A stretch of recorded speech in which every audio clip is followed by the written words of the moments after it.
Om Yam Brahma Varnendra Rudra Marutaha Shtanvanti Daboshtavoy Vedai Sangha Pada Krama Upanishadoi Gyantiyam Samagaha Dhyana Vashtita Tadgatena Manasha Pashantiyam Yogino Yashantam Navidhu Sura Suragana Devaya Tashmai Namaha. Om Shantihi Shantihi Shantihi.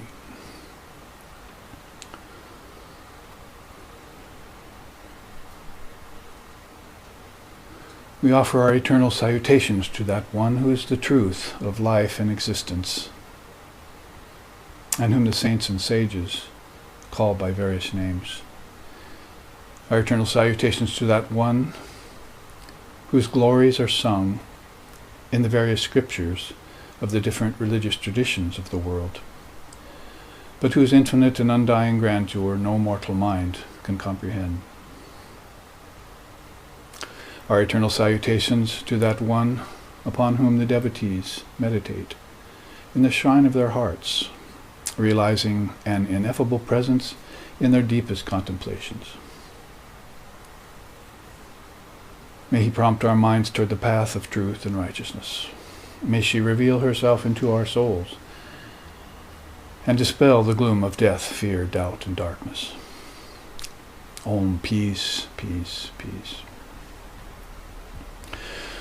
Om Sahana, Om Sahana Vavatu, Sahana Bhunaktu, Sahaviryam Karvavai, Tejasvi Navaditamastu Ma Vidvishovahai. Om Shanti Shanti Shanti.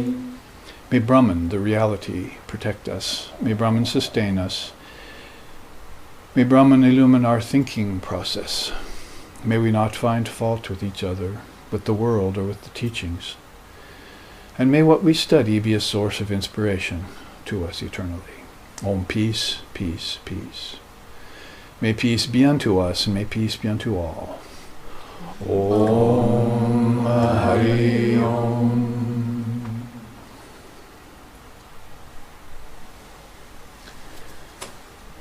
Here on the verge of August, we have spent our wonderful months and weeks in seminar, in retreats along the American River, and here at classes. And this is a follow-up weekend to the weekend before last, where we are studying the latter slokas of the Adhyatma Upanishad. And we've got many salient teachings out of that, just probably finishing it up on my next visit here in September around Navaratri, the Divine Mother worship. So we approach August with equal reverence. Each month is a holy period. And in August we, for instance, look forward to Sri Krishna's birthday, Janmashtami it's called, Krishna Janmashtami. So the birthless one took a birth, you might say, and comes again and again, yuge yuge, from age to age, to help people out of darkness, to resurrect the Dharma. Or as Jesus was to say many centuries later, I've not come to destroy the words of the prophets, but to resurrect them. So you see this same being saying the same thing over and over again. It's only if you have the Advaita Vedanta secure in your mind that you can make these connections between all the avatars and not run the risk of becoming hypocritical or too narrow, because they weren't. They were universal souls who pre-existed their religions. No Christianity when Christ was there, no Buddhism when Buddhism was there. So the isms came later, and their problems were with the isms. So or you might say, in spite of the tendency of religion to fall from age to age, the devotee wants to come and guard against irreligion, as Swami Vivekananda was saying, and make sure that the responsibility for spiritual growth and attainment and enlightenment is in their hands and in no one else's. So at first there is the period of finding a path and finding a guru. Even these great saviors did that. And in fact, beyond saviors, they were really exemplars, we like to say, as my teacher used to say here in Portland some decades ago. I attended upon him. So these exemplars will also take teachers, and once that is done, then Guru Brahma, Guru Vishnu, Guru Deva Maheshwara, you see that everything is the Guru, and the Guru is the Trinity. And the words that come from the illumined preceptor's mouth are the guide, you see, and then your boat, your meditation on that, the rudder of that is the rudder of the boat of this body. Body means gross, subtle, and causal bodies. You have 3 bodies. And that will guide you across the ocean of this world in a fail-safe manner. So many, many songs written about that, as we were just hearing some of the songs and stories from the Gospel of Sri Ramakrishna. Before the live stream audience joined us, we welcome you again into the precincts and atmosphere, holy atmosphere of SRV associations, who strive to place the feet of humanity on this path to non-dual truth. And it's sort of one of our mottos, sort of like Swami Vivekananda, Atmano Moksharta Jagaditaya Cha. So he thought of that motto for the Ramakrishna order when it was just a few people, and now is in a very short time is 5 or 6 million strong. And Atmano Moksharta, make sure first you get realize liberation, Moksharta, that the Atman is always liberated. And then Jagad Hitaya Cha means, Jagad means world, and for the good of, for the highest good of. So get your realization of your true nature and then work for the good of the world. In the meantime, it's all a practice for the good of the world, and you're making mistakes, isn't it? Errors are coming all the time in your work and in your best intentions. It's the way karma flows. Black, white, black and white. It's the black and white or the mixed karma that stultifies us, that is, the devotees of the Lord, the most, because we're supposed to be having positive effects come from our work, but that's not the way of work in the world. So it's not until you give up all ideas of serving the ego and serving the world, mammon, as it was called before, that you can get on the right track with that. And at that point, you're not caring for the world because the world doesn't exist for you anymore. Only God exists. That's one of the beautiful things. Vivekananda going to the temple again and again to ask Mother Kali, whom he didn't believe in at the time, for help for his family in pecuniary straits they'd fallen into. And he went into the temple at the behest of Sri Ramakrishna, just saw Mother Kali come alive for him in the image, and was just entranced by her and sat with tears, and deep states came over him. And then went back to Sri Ramakrishna's room, just if you've been to Dakaneshwar with me, right across the courtyard, up the steps into his room, if you can envision that. And as soon as he enters the room, Sri Ramakrishna said, "What did you ask her for help for your family?" And he goes, "Oh, I forgot. So, family, world, pecuniary straits, lack of money, father just passed, friends abandoning him, all forgotten with just going into the presence of Mother Kali."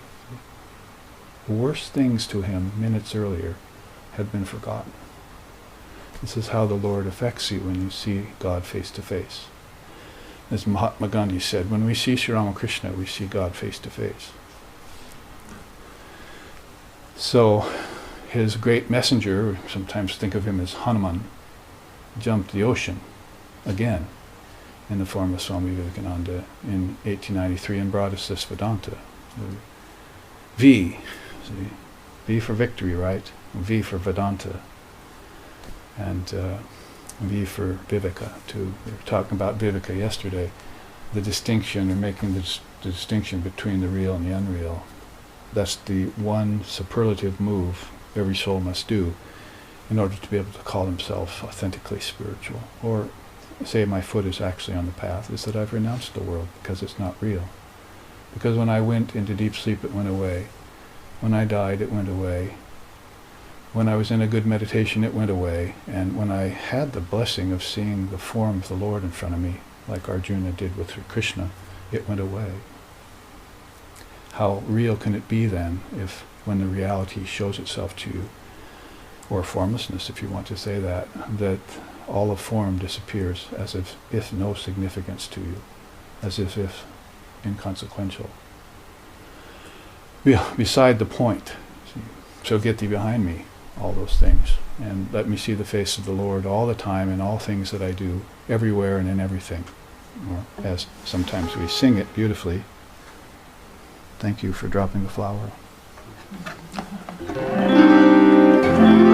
Jo kuch hai so tu hai, tujhse humne dil ko lagaya, ek tujhko upon paya, ek tujhko upon paya, jo kuch hai so tu hai, tujhse humne dil ko lagaya. As Jafar had this vision, everywhere I've gone, from the netherworlds to the highest heavens and back to earth again, in Kaaba, that is Muslim, in Tekka, in church, in temple, in synagogue, from the farthest reaches to the lowest netherworlds, I've found that there's nothing but thee. All exists in thee. So beautiful ghazal. In India they're called these classical folk songs, classical devotional folk songs that are very hard to sing, as you might have noticed my poor attempt at it, but also the truth of it, very, very sublime and subtle. To understand, once you understand it, to keep hold of it's even more difficult. And then, once you understand it and are able to keep hold of it, if you're a householder, 3 times as difficult, you see, to keep it in mind as you move through the world.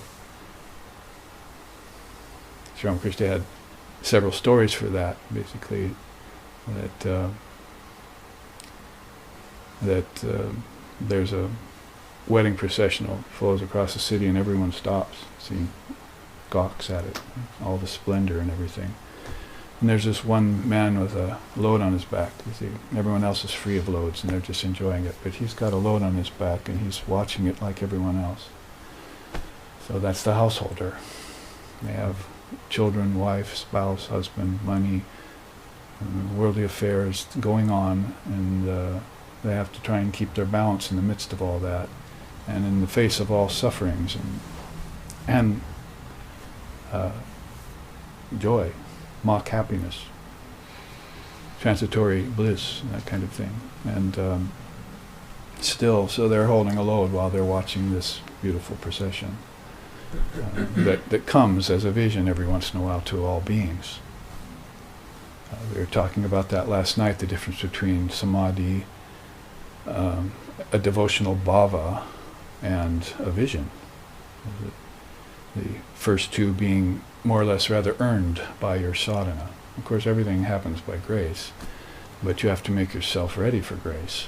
You can pray all you want, but until you put yourself in the atmosphere of the Lord and say the prayer close to his or her ear, your prayer isn't answered, you might have noticed. Just to go near the kalpataru tree, wish-fulfilling tree. It's old, you see, it's very ancient, so it's a little hard of hearing. That's the Lord, you see. It doesn't answer prayers. Why? Because you don't go near and say, "I say, oh man," you see. But of course the thing is, it's like Swamiji in the temple, when you go close to that tree, which is different than prayer, it's meditation, it's going close to the tree. So when you move in meditation close to that tree, then it's so beautiful you forget what you were going to ask for. And there's nobody better in all of history that exemplifies that than Sri Ramakrishna Paramahamsa. Is in these samadhis and these bhavas all the time. So a vision is something that comes to you like out of the blue, you might say, and that's pun intended. Krishna's blue. So when he gave that blessing to Arjuna, put his hand on his head, maybe on his heart, had this unasked for, unwarranted, maybe even unearned vision of the cosmic form. Beautiful chapter in the Bhagavad Gita, Vishvarupa Darshanam. And everything went away. Even the battle went away, as subservient to this huge being who was taking in all the battle, like rivers of blood, and chariots and elephants, and into 1,000 mouths, just consuming all of the troubles of the world, all the suffering, all the conflagration, all the competition, all the vying for supremacy, the domination over others, all of those things which are a matter of occult power, not yogic power, and just consuming them outright. And it was too much for Arjuna. That's another thing about samadhi or bhava. Maybe you've been setting yourself up for that, you see, through your practice. Well, that's kind of the point of the thing. I need to have these deep superlative states of meditation, so I'm going to do this practice like he or she told me to, and I'll get this result. But when something comes out of nowhere like that and you're not expecting it, then of course that's called a vision. And many of the experiences we hear about in our local tradition, Christianity, as they were visions. Paul on the road to Damascus, Moses in the burning bush. Sadhana is not something that's very common to most religions, actually taking everything in your own hands, because basically Buddha, father of yoga, father of Samkhya, they didn't profess any belief in God. And they didn't have a savior except themselves. That's why Swamiji came later and he said, I would never ask anyone to shed their blood for me. Horrors. I wouldn't even think of that. I'll shed blood for my own sake. Thank you. I'll take on my own sins. So it's in a completely different way of thinking than the isms of the world. And I doubt very much that Christ wanted you to do that either. He was an exemplar, not a savior. He wanted you to renounce the world. Birds have nests, foxes have holes. And as soon as you renounce, as Holy Mother says, peace follows straight away. Who else says that? Krishna in the Gita, when we were having it on seminar every morning. The 2 mornings we had it. You see, if you can't realize Brahman as being non-dual, then do practice. If you can't do practice, then meditate. You see, or maybe the other way around. Try and meditate on Brahman. If you can't do that, practice. And then if the practice doesn't work out for you, abhyasa yoga, constant practice, if that's not in your capacity yet either, then just offer all the fruits of your work to me. Even if that doesn't work, then just renounce the fruits, because peace follows renunciation. And so Krishna, the Lord, puts it in that order. So being raised on this kind of eternal dharma, or sanatana dharma, the ancient seers of India multiplied. And there were not just one savior or one prophet, but there are many, many illumined souls. Many, many jivan muktas. Many, many videha muktis who gave up the body. We were speaking about that yesterday too, that it's very, very possible that Christ is not coming back, or he's content just to be you. He's back, he never left, he's just always you. I and my Father are one. And be thee perfect as thy Father in heaven is perfect. So you should be propitiating him and her inside of yourself. What do we chant? Adihi sa samyoga nimitta hetu paras trikala dakala pi dristaha tam vishvarupam bhavabhutamityam devam. Yes, devam. Sachitastam upasya purvam. It means meditate upon the Lord as thine own self, seated in your heart.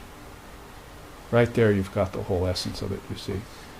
Svetashvatar, great rishi in the Svetashvatar Upanishad, which we studied like we're doing with the Adhyatma, said it all. Meditate upon the Lord as your own self.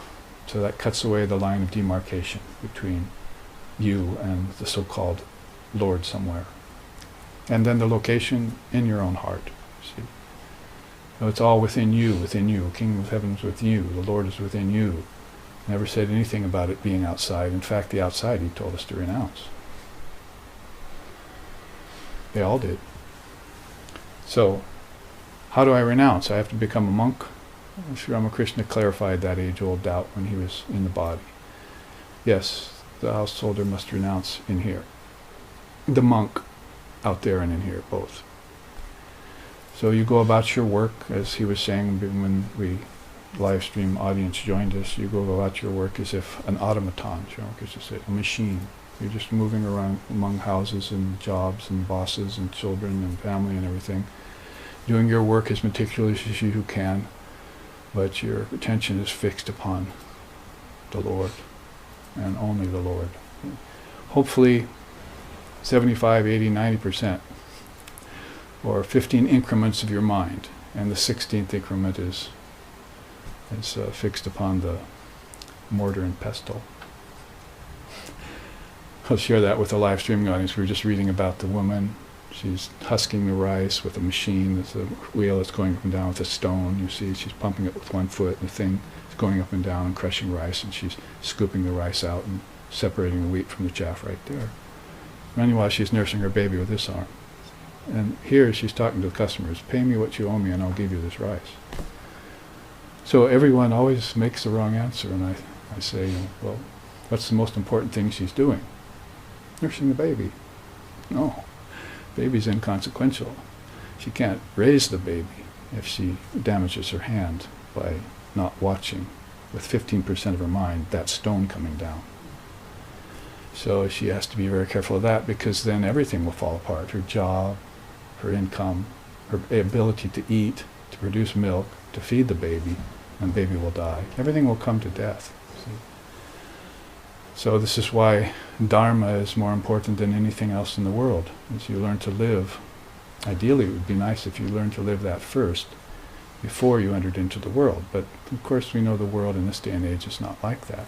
That is a very high ideal. So for the householders, they're backtracking all the time, trying to fill in gaps that they left behind on the physical level, on the emotional level, and on the psychological level, on the philosophical level, and on the spiritual level. And therefore trying to become whole. You see, it's called practice. Getting back to square one, or even keel. Getting on the same page with the seers like Sri Ramakrishna and others. So then these lessons of life are delivered to us by Dharma, not by morality and immorality, which poses things in a little different way. So we need to find this Dharma and hopefully find the eternal version of it, which beings like Jesus and Buddha and Krishna were coming back to say. And my point there, all these beings are the same being. If you understand Advaitically that there's only one soul and not many, then you're on the same page with the saints. They don't see any difference.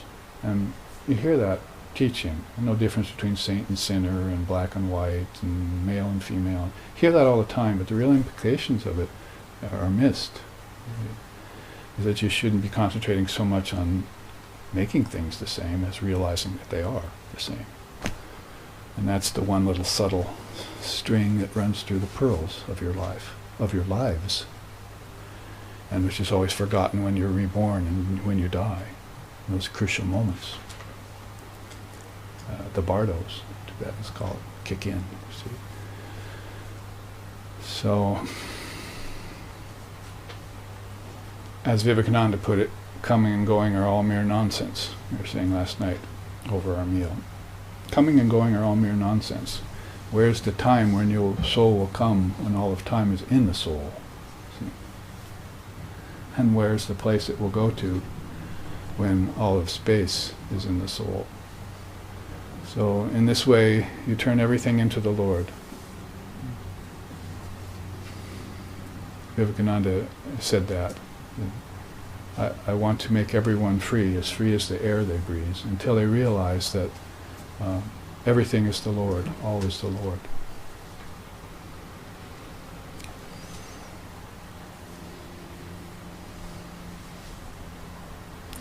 O Mary, hail, I tell thee, pray thee tell, you mar my doctrines, wronging, balking. I never taught such queer talk that all is God. unseeming talking. But this I say, remember, pray, that God is all else is nothing. The real He is none but He. The real me is none but He, but never, never matter changing. So somebody walked up and said, oh, so I'm God? Well, no, you're not quite understanding. All of this is Brahman. But you have to realize it in a certain way. And then when you do, then you'll know that the real Lord is you, is yourself. There never was any separation between you and that. That consciousness can't be divided, and you can hear it said that way. Consciousness is undivided, akanda satchidananda. But then here you are divided, and here's your ego as a line drawn on water, making it look like two bodies, you see, two egos, two principles. And therefore you fall into that illusion of separation. What you should be doing is separating yourself from Maya, but instead you're separating yourself from the non-dual truth. See? You're allowed to separate out what's not real. That's discrimination. But then if you do that, you find out that you can separate everything away from yourself, but you can never get rid of the one who's doing the separating, and that's you. You covered yourself, and now you're unveiling yourself. Welcome to your own surprise party. And that's called enlightenment in the end. We don't have any question about enlightenment. We don't have to ask it on the cover of a magazine all the time. The Vedantas have known that from time out of mind. All this is Brahman. Time, space, which we studied yesterday, living beings in the world, all this Brahman. But living in constant recognition of that fact is what's called enlightenment. You can't just come to class or go out the door with that idea in your mind, or leave meditation thinking you understand it and then act differently during the day and forget it all at night in sleep, in deep sleep. It has to be a constant realization that I am that. And there are plenty of people who parrot that.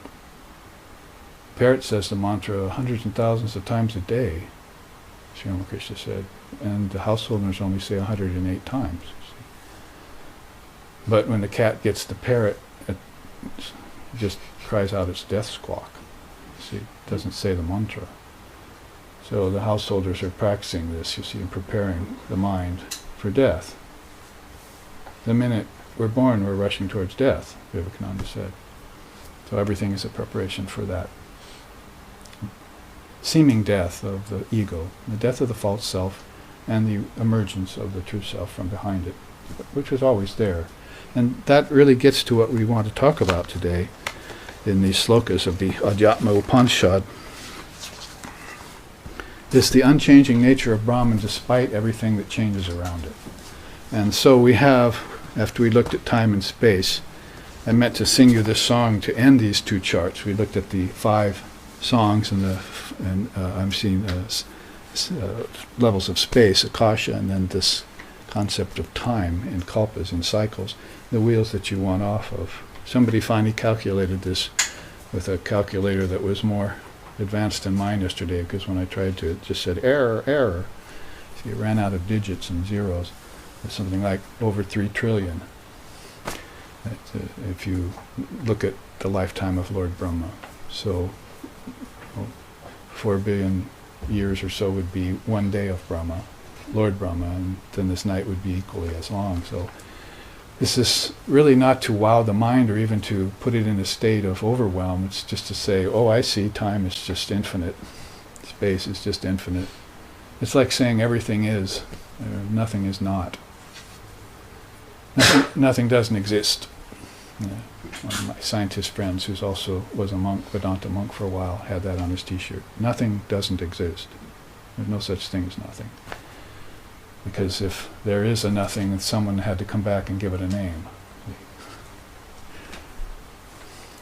It's all a void at the end. Well, yeah, well, who was it at the end that saw it and named it void? See? So I think I'll avoid the void, thank you very much. I'd rather think of everything as eternal. However, in between nothing exists and everything is this cycling going on that makes both look untrue. And the soul is caught, as Buddha said, in the Kala Chakra for many, many lifetimes.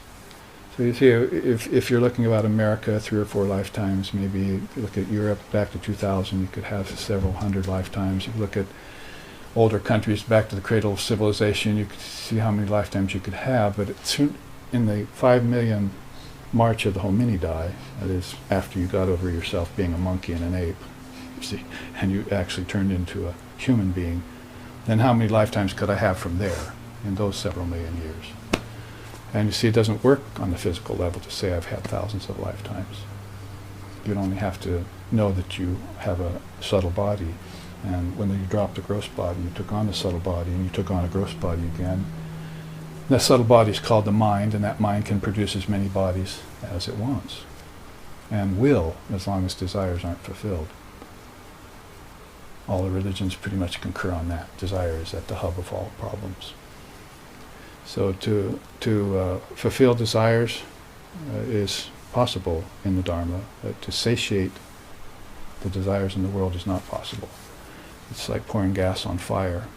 So again, you'll have to use that discrimination between the real and the unreal to wend your way. Hopefully it won't be too wending. They won't call you Wendy when you're born. They call you Windy. So as you breeze your way through Maya and all its alleyways. So time is a very important thing to study. Kali, Kali Bolashan, Kali, Kali Bolashan, Para Para Gyan, Amnamrita Para Para Jnanam Amritavam Jari Hake Chan Take Vashana Kali Kali Borashana Kali Kali Borashana.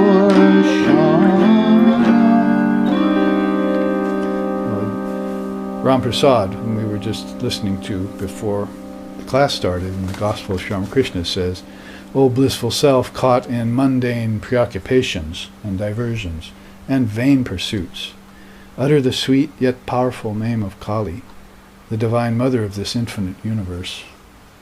Grasp the non-dual knowledge of her wisdom feet with the strength of your subtle insight, and then meditate deeply on her all-encompassing, all-pervasive presence. When we say Mother Kali is one, we don't mean numerical one.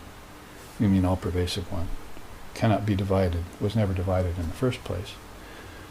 So that's why sometimes used to say, well, we can't call Brahman one. We'd have to call it not two. It would give a better idea, so that it wouldn't limit it. You see, the real idea is this all-pervasive oneness. It's indivisible because it's homogeneous in its very nature. You soon run out of words to try and describe it. Anyway, it's about time, he says, the ebb and flow of time passes by unnoticed while life's experiences are spent in vain. At any time, death, the dissolver of name and form, may draw near and undo your life's work with one fatal blow. It is time to heed the mother's minstrel, who solemnly declares that repeating Kali's name destroys the illusion of death. Ram Prasad sings boldly, it is always best to chant Kali, Kali, Kali.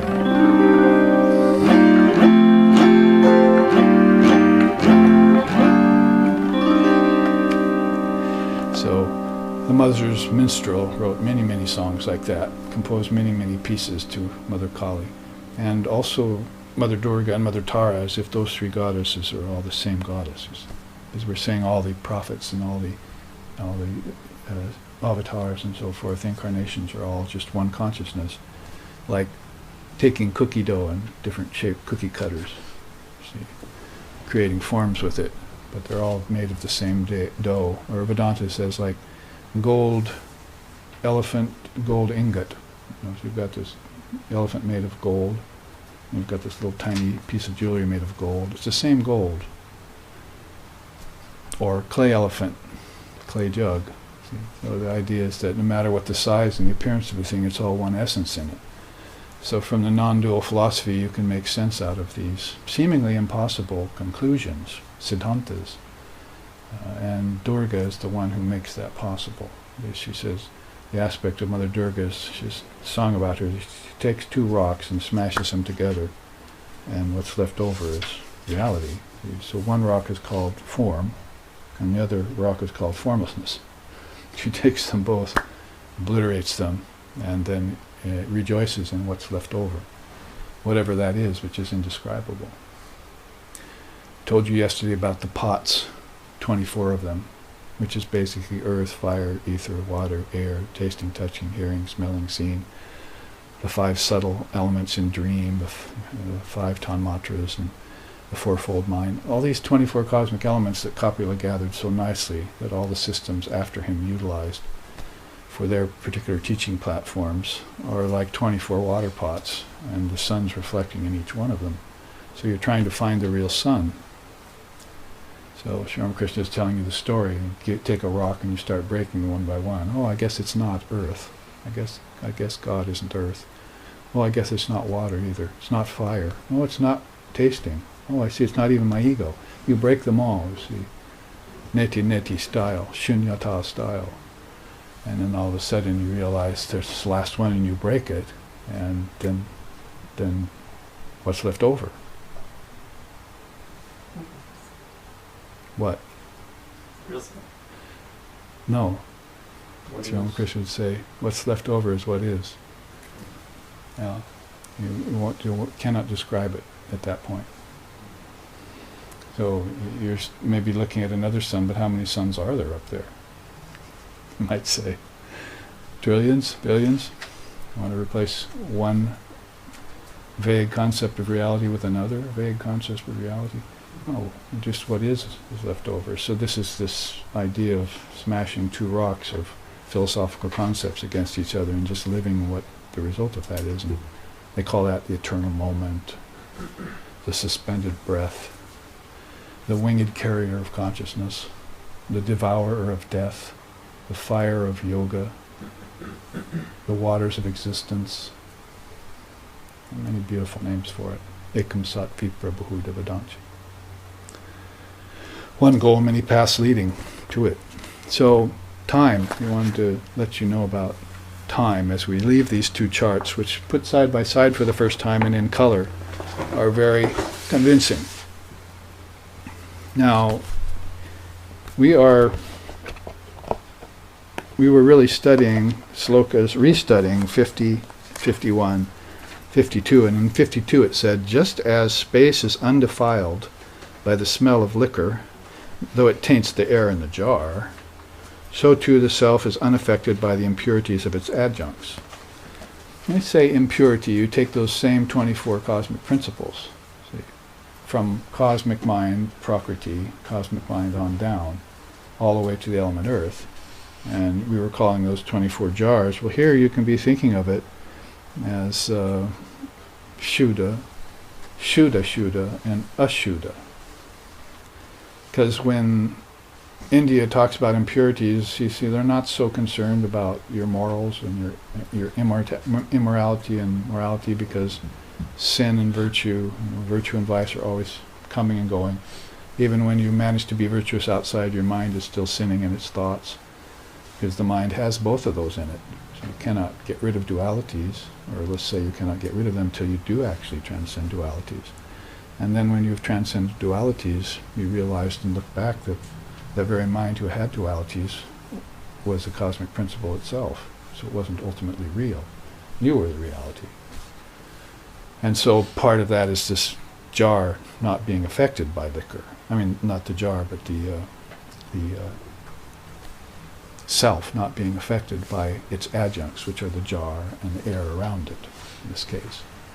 So, Shuddha, Ashuddha, and Ashuddha are not directives against impurities of a moral kind necessarily. They figure you should have that already together when you practice ahimsa and non-violence. That is, before you sat like this, you should master non-violence and truthfulness and non-covetousness, and conquered the passions and so forth. Because if you open the legs like this, she's already coming up the spine. You don't know it yet. This position, this tripod position, is the asana, ekasana, that you want to master, the one position you want to get into and hold, like Christ and Buddha under their respective trees in the wilderness, sat like this. So anyway, going in a little different direction, nonetheless applies to this idea of Shuddha, and Ashuddha. I have actually a chart on that, but hasn't been colorized yet. But basically, so what they're talking about here is the distance that you are from your true self. So earth, air, fire, water, and ether are the furthest away from the true self. They're impure. Doesn't mean, well, of course they have impurities in them, we know that. Earth can get poisoned and water can get polluted and so forth. Fire can burn on foul fuel. But so yes, they're all impure, but they don't mean impure by some sort of dirt or some sort of contamination. They mean how far away they got from the source, basically. Call the source what you will, Buddha nature, Atman. Tathagata Garbha, Buddha called it Pragyaparam, supreme intelligence. So earth, air, fire, water, and air and ether are far flung, you see. So they're Ashuddha, they're impure. As you get closer, then the tattvas start get subtler in the mind and become Shuddha, mixed. They're a mixture of good and bad, pleasure, pain, virtue, vice, and so forth and so on. Then as you get closer to the source, some of the higher tattvas, like Shiva and Ishvara, become Shuddha, pure. Now you can rely on those. You're like getting to the Father through the Son. You've reached this high station of consciousness where pretty much air, earth, fire, water, and ether in the lower worlds have been gotten behind me, as it were, all things impure and mixed, and I'm not confused anymore, and now I'm seeing the light more and more in these higher tattvas or principles. That's why they have us meditate on Ishvara and with a mantra, you see, because that's one of the highest tattvas there are. It's Ishvara, God with form, is still a concept in the mind. It hurts people who are attached to Jesus or attached to Krishna to hear that. But Vivekananda insists that everything is in the mind, that's in a form. And therefore, there are some things that are very pure and some things not so pure. And so you would concentrate on the purest ones of those in order to get through that doorway to formlessness. You can't just cast form aside, like some are doing. Oh, I think I'll just jump to the highest step. And from the lowest step, even if you're a good high jumper, you're going to have to know what the steps in between consist of, because if you come back down them, like Dalai Lama did 14 times, then you're going to have to teach people at those levels.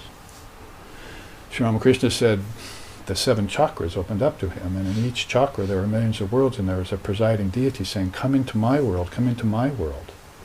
I'll make you very happy. You'll have everything you want here. So, and he said, he declined, you see, respectfully, and he was headed for elevator up, you see. Get into these high rises, you want to take it to the penthouse, don't you? The penthouse of the Lord, drawing room of the Lord. So the tattvas get more and more refined as you go deeper and deeper inside. You get closer and closer to what Swami Vivekananda called the loftiest form of God that the human mind can comprehend. That would be your Ishvara form. Each religion would have an Ishvara form. It helps, once you have the non-dual experience, to know that they're all connected, like jewels on a necklace. See? Funny thing, that's a teaching from Krishna Gita. There's another necklace here that people on the merry-go-round are grabbing at, you see, as a prize. That's the necklace of time revolving. They don't have an ishtam, they don't have an ideal, or their ideal is mammon. And so they're on a different kind of wheel, looking at different kinds of jewels connected by matter and desire. The lower tattvas are there. And so consciousness is making a shift, you see. The sincere aspiring consciousness wants to strip things off this gift. Consciousness must make a shift, strip the coverings off the gift, the poem says. So those coverings, of course, we looked at. 5 of them, basically. Body, energy, mind, intellect, and ego. None of them are Brahman. And everything exists in them that's in form. So, holy man, beware, see, to make sure that you don't buy into wooden nickels and so forth. Taking the unreal to be the real is one of the first evolutes of Tantra, of Maya in Tantra. Taking the real to be unreal and the unreal to be real. So that's a mistake made because of lack of clarification, khyati. And it's in the mind that this mistake is made. When you correct it, then you can go on the path. So the Eightfold Path, whether it's the Eightfold Yoga or the Eightfold Path of Buddhism, you can walk it. And then you're not running afoul of the cosmic process. So these cosmic principles, as they get ashuddha to shuddha to shuddha, or pure, then you're getting closer to your source. Swami Sheshananda, my teacher, used to say it's like light shines very poorly off a rock, a little better off a leaf, a little better off of a lake, and very well off a mirror. So if you can always, to borrow Shankar's saying, keep the dust of the mind, the mirror of the mind wiped free of dust, contaminants, ashuddha and shuddha, then you'll have a better vision of God. So he said that when he said, well, why do you still do practice, and why do you still worship the Guru's slippers, and why do you still do these things when you've realized the highest truth? He said, oh, well, for an example to others, number one. And number two, because I prefer my vision of the formless without any contaminants on the mirror of the mind. The mind is very important. You know, it's worldly mind, and then it's practitioner's mind, you know, beginner's mind, Zen mind, all those kind of books came out in the 80s. Finally it gets to be this purer mind, and when it becomes pure mind, then if it has to look back down on other beings and their affairs, then, you know, some contaminants are going to collect on it. As soon as it enters into these principles, or these tattvas. It's like coming from a deep space into a space station and bringing some alien life form with you. If you've seen those movies, Alien and so forth, be careful what you bring in. See? So, you're coming down from the highest position, you have to man stations, and those stations are admittedly imperfect, but you still have to be in them if you're not a Videha Mukta. That is, if you're Videha Mukta means no bodies anymore. I'm not taking any bodies, forget it. Which I personally think is probably what Christ and Buddha both said, not coming back again. They gave their message once, and now it's time for you to follow it. If you were fortunate enough to be with them when they incarnated, that was your good karma. Sri Ramakrishna had a story of these musicians who went from town to town. And they played the most beautiful music, but they just went into each town, set up under a tree or something, and then pulled out their instruments and played for an hour. Everyone who happened to be there at the moment heard the most beautiful music and were stunned. So they ran off to try and tell their friends, you've got to come and hear this band play, you see. And so everyone came running. At that time, they'd packed up and moved to the next town. That's what the Avatar does from age to age, with his band of 12 apostles, or the Noble Eight of Buddha, or the 16 disciples of Sri Ramakrishna. Their pictures are right there. And so if you happen to be with them, that's called Sarupya, Salokya, Samipya. That is basically, you have the same form as the Lord, you're born at the same time as the Lord, and you're very dear to the Lord. Like a son of a king is dear, won't want for anything. So if you love the Lord so much with your whole heart, your whole soul, and so forth, your whole consciousness, then you become that. And so there's a path in India called Avataravada. As soon as the avatar leaves its seat, see, like Holy Mother said, Vivekananda meditates for 700 years at a time. It's like a wooden statue. Then maybe you can convince him to come take a birth. So that's in a couple songs that were written. They're very beautiful songs. They take the star-strewn path, see, and come back to earth and inhabit a body. So anyway, back to him for 700 years, he's that way, undisturbed. See. So it's going to be very difficult for them to be talked into taking a form again, because they're transcended and in bliss. They're in Akhanda Satchidananda, and with no separation there. So this Avatarvada path then, there are souls close in to the central pole. See, central pole is Ishvara, pole of light. Everything else is vibrating around that. It's like circulating around it. Closer you are to the pole, Shuddha, then you're more apt to have beautiful lifetimes and good karma or enlightenment.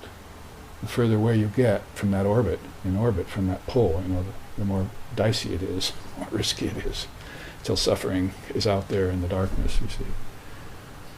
So, Avatarvada, those souls, like the 12 apostles of Christ and Noble Eight of Buddha and the 16 apostles of Jesus and so forth, or of Ramakrishna and so forth, are souls that are tuned into that soul. And if there's the slightest vibrational thought in the mind of that avatar, they say, what's he doing? Where is he going? I want to go with him. I want to see God revealed on earth. And that's the one desire of the devotees, is to see God in form. It doesn't happen very often, so good luck with that. What they have to default to is seeing God in each other, because it's a trick. Aha, you thought I was coming again. I just said that. So you'd go back and see me and you. You'd see me and each other. Like Vivekananda saw us in the West and said, oh, I see you haven't understood this yet. You're just God walking around on two legs. We understood this a long time ago in India. And then he followed that up by saying, where else will you see God but in the human being? Have you seen him up there? Haven't you got disgusted with those ideologies that are proposing that there's some big fellow with a beard on a cloud in the sky dictating things over you? So they come running to the Upanishads and the non-dual scriptures, and they take up that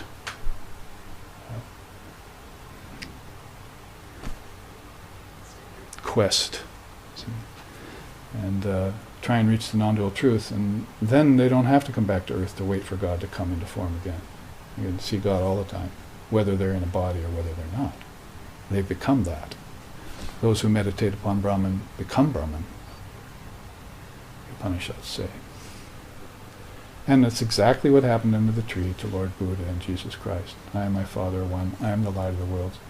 They became mirrors instead of leaves or rocks or lakes, wind-blown surface of lakes. And they just came out of the wilderness and proclaimed nirvana or beatific vision or nirvikalpa or sampagatha samadhi or busho, satori. All the languages have words for it, or words had to be found for it. So all of this is sort of a precursor to this, and an explanation of this jar of your body-mind mechanism that gets polluted by liquor. Liquor is lust, anger, greed, envy, jealousy, pride, shame, fear of caste, pride of caste, pride of lineage, and grief, and all 6 passions and 8 fetters they're called. And then the antarayas of yoga, see, the 9 impediments to union with yourself. All of these are like the liquor that's tainting the jar and the air around it. That is your atmosphere, your vibrations, your presence. It's all gotten tainted. These are the adjuncts of the self, so they can be tainted. But the self doesn't really contain any adjuncts that are eternal like itself. Nityo nityanam chetanas chetananam. It's the eternal among non-eternal things. Chetanas, it's the intelligence among non-intelligent things. It's the intelligence of the most intelligent ones, too. So,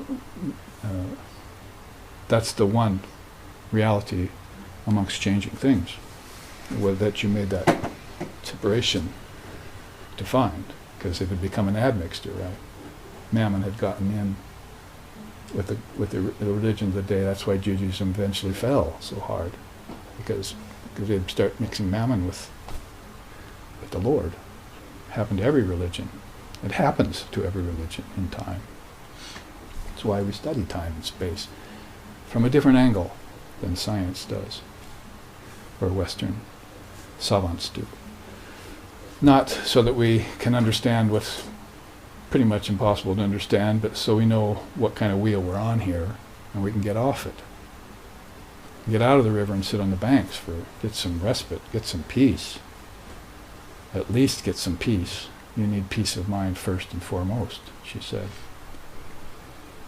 So, the good thing for the soul to know about the contaminants of the adjuncts. Remember, I said it here, just as a space is undefiled by the smell of liquor, though it taints the air in the jar, so too is the self unaffected by the impurities of its adjuncts. Adjuncts are produced by the mind, not by God. First you have to know that. God meaning Brahman or Allah or Buddha nature, or whatever you want to call that one indivisible, formless reality. So the things that come out of and take on the forms of adjuncts by the behest of Prakriti, nature, both manifested and unmanifested, come from the mind in its union with nature. And the Lord stays hands off with that. Won't touch it. It's not even like it has a will not to touch it. It's just pure and perfect by its nature. So it cannot become form. Sometimes they said that about Sri Ramakrishna. Oh, that's a soul that nature couldn't form, someone said once. Just kind of walking around, talk about walking on water, his feet hardly touched the ground. He was walking across grass once and it hurt him so bad. Saw somebody chopping a tree once and he grabbed his own side. And he said to Mother, oh, please, take this sensitivity away. So is that kind of soul is the best reflection of God, Brahman, in form, but hardly there. Running a boat race between these three chakras, he said. Sometimes I'll come down to the heart and talk to you. I won't go any lower. But I'm usually running a boat race between these three chakras. It always gives me a kick when I hear it. Must have seen a boat race somewhere along the Hooghly River in Calcutta and thought that one up. Oh, they're just going from one chakra to another.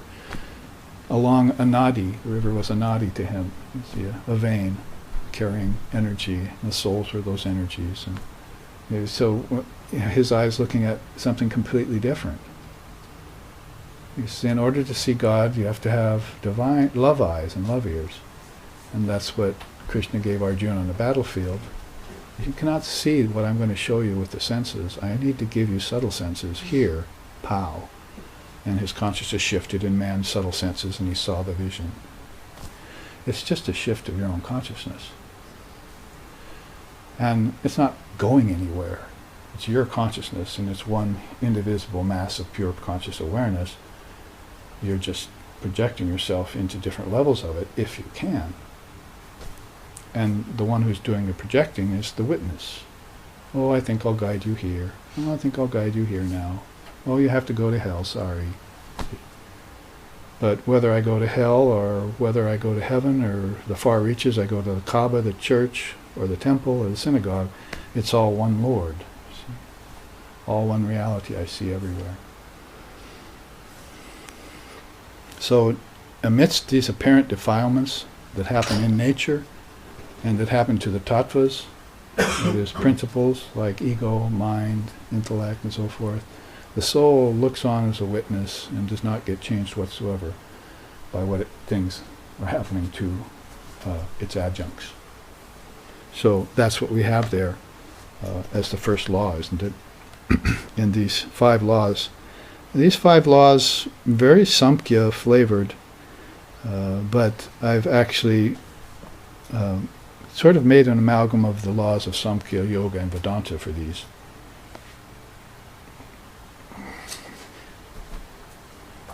So number 1, the soul Atman is different from and ever free of nature.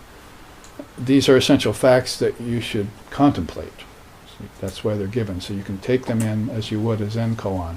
There's nothing questionable about this. This is a direct statement of truth. You don't have to ponder it. You have to take it in and accept it after you realize it. So this gives you the footing, the ground upon which everything happens. That is, appears to happen. You know, we use the screen. The movie projects images on the screen. There's explosions in the movie. People are crying tears, pathos, and everything's happening in these images on the screen. You go up and feel the screen later, and no rips in the screen from the explosions, and no wetness from tears. Brahman is that backdrop upon which everything happens, but it doesn't get affected. Good one. You can't do it so much anymore because of the digital projectors and all that, but you used to be able to take the children and they're hypnotized by the screen. You say, look at that beam of light going back to the projector booth. Take them, introduce them to the projector man. It's even more fun than a movie. See how it works. And you can get dehypnotized by that kind of teaching. Levels of dehypnotization. So that's a fact to come to know. It's an essential fact that when changes happen, the unchanging remains the same. The many change and pass. The one remains the same.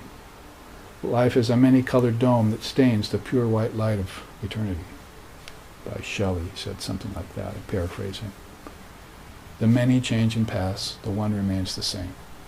My teacher used to quote that all the time.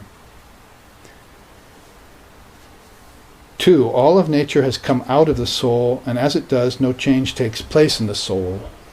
In Vedanta, we make that distinction between soul with a capital S and soul with a small s. Soul with a small s is the ego, or ahankara, or anatman. The soul with a capital S means the all-pervasive, indivisible soul, or atman, paramatman. So, there are 2 ways of thinking there. One, this is the only eternity, I have to go to that and I have to renounce everything else. On the other side is the person who knows that that's true, but also sees this as a reflection of that reality, and therefore isn't going to discard it outright, not burn bridges. It's going to be helpful later on. If you should either be pulled out of your so-called samadhi, or pulled out of formlessness, find yourself back in the body, or hang upside down with the doctor spanking you on the butt, and your mantra is wah, wah, wah, instead of who am I, then you'll find this to be very convenient and very helpful to know that everything has come out of the soul, but the soul has never changed. There you're beginning to bring in the soul called mind, or what we call in Vedanta body-mind mechanism. We also call it psychophysical being. That's how we define antakarna. Antakarna means fourfold mind. Antaha means inner, and karna means cause. So the fourfold mind is the cause of everything. Fourfold mind is dual mind, thought, ego, and intelligence. I remember when I was in high school, I was thinking about that. Where does will come from? Who's making me move? You know, where's the intellect stored? Where's my wisdom stored? In India, they had figured that out a long time ago. It's in the antakarna. That's your subtle body and your causal body sort of merged. Deep sleep and dream is that. Seeds are there. And when you dream them, there's a tendency for them to dream further and become solid. You come out of deep sleep, just dream and go back to deep sleep, and that was your whole life, then you're just a prakriti laya. You're just someone who moves among unmanifested nature. But if you come out all the way, then you're an embodied being. And you've taken on the 5 elements and the 5 sheaths, and time and space becomes real, or seems to be real to you. All your actions seem to be real, and the consequences of your actions seem to be real.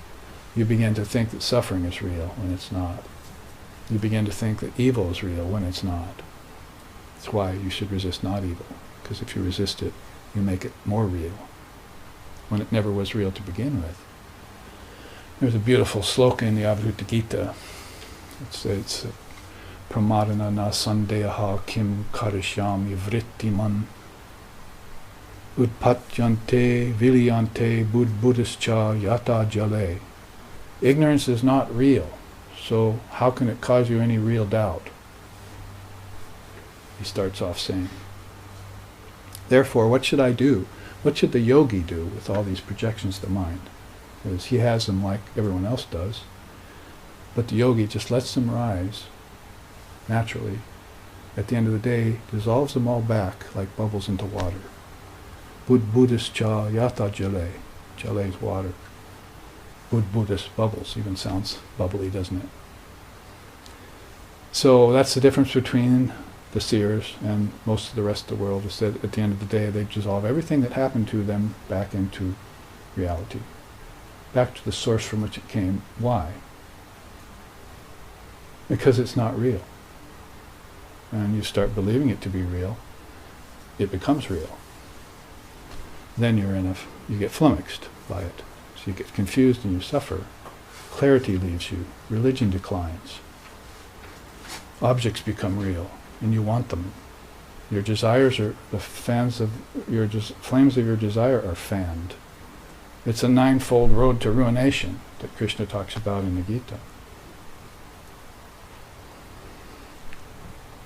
But back to more pleasant things. Everything comes out of the soul via the mind, and at the behest of dynamic power called Shakti, but nothing ever happens to Brahman.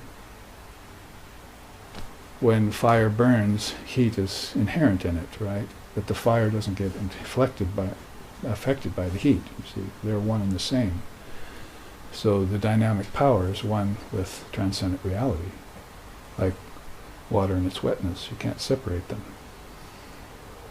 If you try and separate Brahman and Shakti, you suffer. They don't like that, Shiva and Shakti. They want to be always merged up here. And she's awake, she's heading up to the crown chakra, and you better hang on to her skirts so you can go with her. She'll leave you behind. Third, as nature emerges from the soul, it does so as mental projection rather than as actual creation. After, in this lifetime alone, almost 50 years of study of these darshanas, hard, day-to-day, deep, sincere study on my part, and teachings from my teachers who were Indian swamis, this is what I've extracted, free of most Sanskrit words, to let you know what these systems are actually saying in essence. So let's review it. Atman, Brahman, never changes no matter what happens. It's always free of nature. Second, nature is in it, like poison is in a snake, Sri Ramakrishna said. But it doesn't get polluted by the various poisons that are in the adjuncts that it produces. Third, as nature emerges from the soul, it's not creation, it's projection. You cannot get something out of nothing. Nothing doesn't exist. So it has to come from somewhere. And that somewhere is the deep sleep state, or the seeds in the mind. First they're in God's mind, not a big problem there, because they're very beautiful. Then they come into the collective mind. Problems, ancestors, gods and goddesses, power, domination, occult things, heavens, divisions between worlds. Then finally comes down to the individual mind. That's your problem now. And you've left the cosmic trinity behind, and you've put a wall of ancestors in between you and it, and now you're down here alone with what's called family. What did Christ say about family? That your real enemies will be members of your own family. It really means your family may be helping you, but because they're helping you, it's causing you to get attached to them. And of course, there's other problems that we know from people who have come around, that their families are not so good and supportive to them, or doing evil against them. And that may be better than your family being good to you. Because if your family's good to you, pleasure, you get trapped in that. If your family's not good to you, you'll renounce your family, if you have any sense. So Sri Ramakrishna said, if your mother and father are spiritual and support your spiritual life, you should worship them like gods, as long as they live. But if they're not, you have a right to renounce them if they get in the way of your spiritual life. So this is your family. So Sri Ramakrishna's version of Christ's saying there is that the world is a deep pit and your family are poisonous snakes inside. So these great souls echo the same teachings. If they were here today driving cars, their bumper stickers wouldn't say, "Don't mess with family." You should see out there. Say, "Get busy and mess with family really quick." You see. If it's a dharmic family, fine, but who had one? I had a moral family. I didn't have a dharmic family. I had to find that myself. Or you could say my dharmic family was somewhere inside of me and I had to find it. I think souls set themselves up for what happens to them in life before they're born. Oh, let's see, I'll put something there that'll help me, and I'm getting too cocky about there, so I think I'll put something that really wakes me up there, slaps me in the face. You see. And I think there I'll get polio and then I'll recover from it. You see. I'll get cancer here and I'll cut it out. Soul's doing it all of its own accord, while divine reality stands back, not involved. So God is not in the world. You're looking for God in all the wrong places. The world is in God. So start with the world, and air, earth, fire, water, and ether. Roll it back to your senses, because earth connects with smell, and water connects with taste, fire connects with sight, air connects with touch, and ether connects with hearing. So that's the subtlest sense, hearing.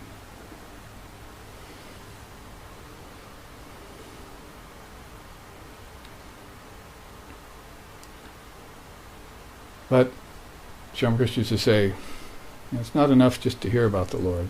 I want to see the Lord. So one leads to the other. They're all connected, that's the real point.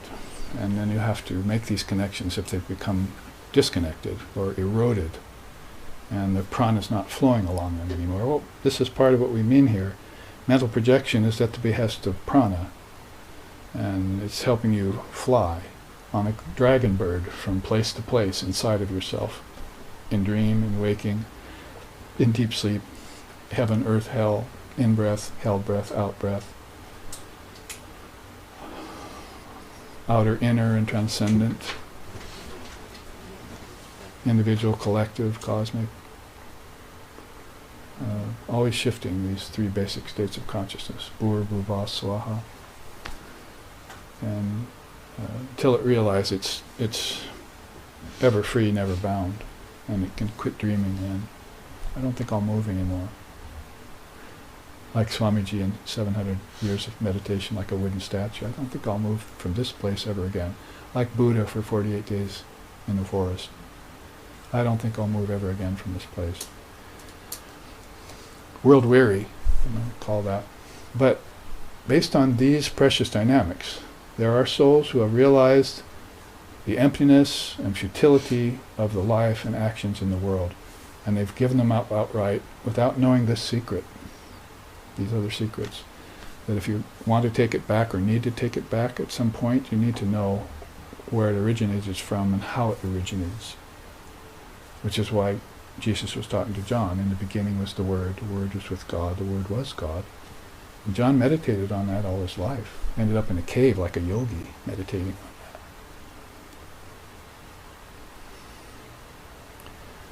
So the origins of things still, that's not what Christ meant. There's no origin to anything, as Gaudapada has so nicely explained to us.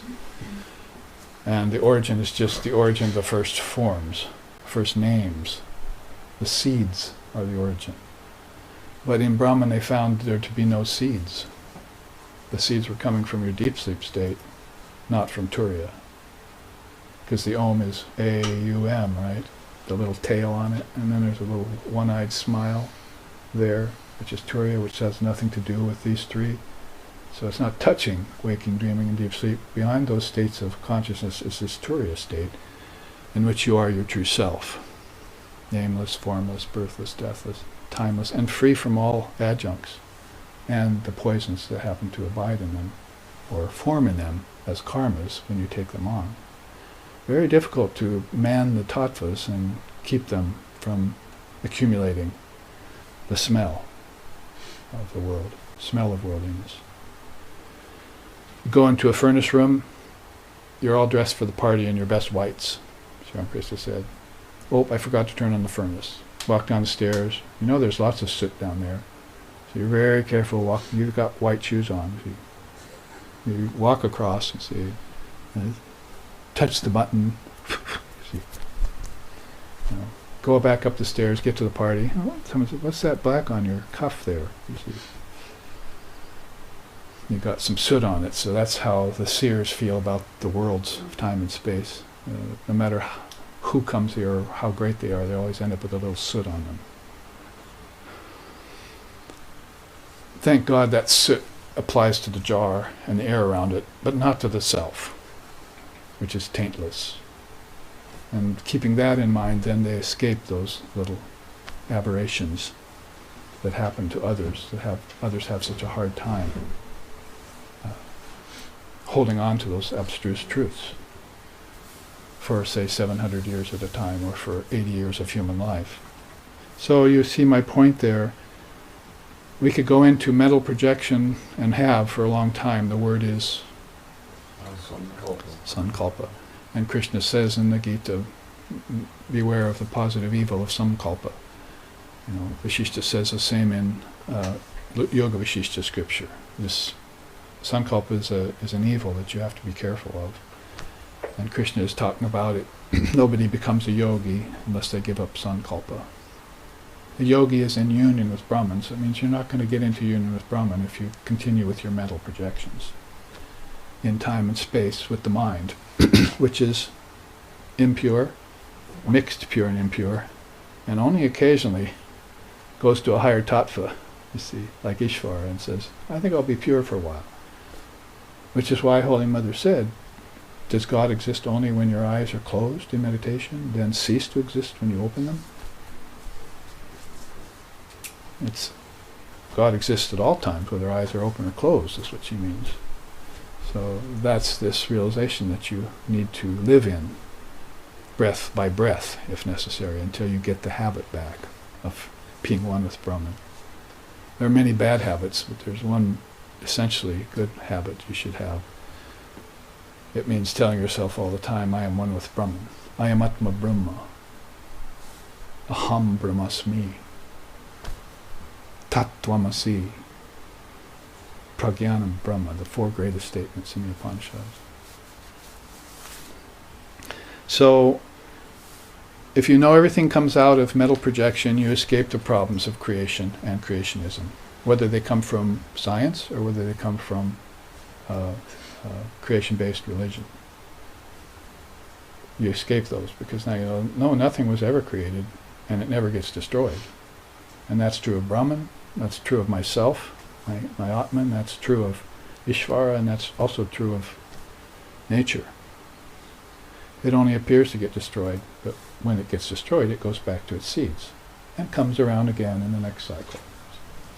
And that's going on eternally until you decide not to incarnate anymore and remain one with the self at all times. The destruction of all things is merely the return to their source. Who said that? Huh? Shri Rama. That is this Rama. Shri Rama Chandra Kripal Jamana Harinavabhaya Dharma Tava Kancha Lochana Kancha Mukakara Kancha Dharma Shri Ram, Shri Ram, Shri Ram, Shri Ram Chandra Kripal Ajamana Aruna Bhavabhaya Dharma. The destruction of all things is merely the return to their source. Now, you couldn't have put it any clearer than that.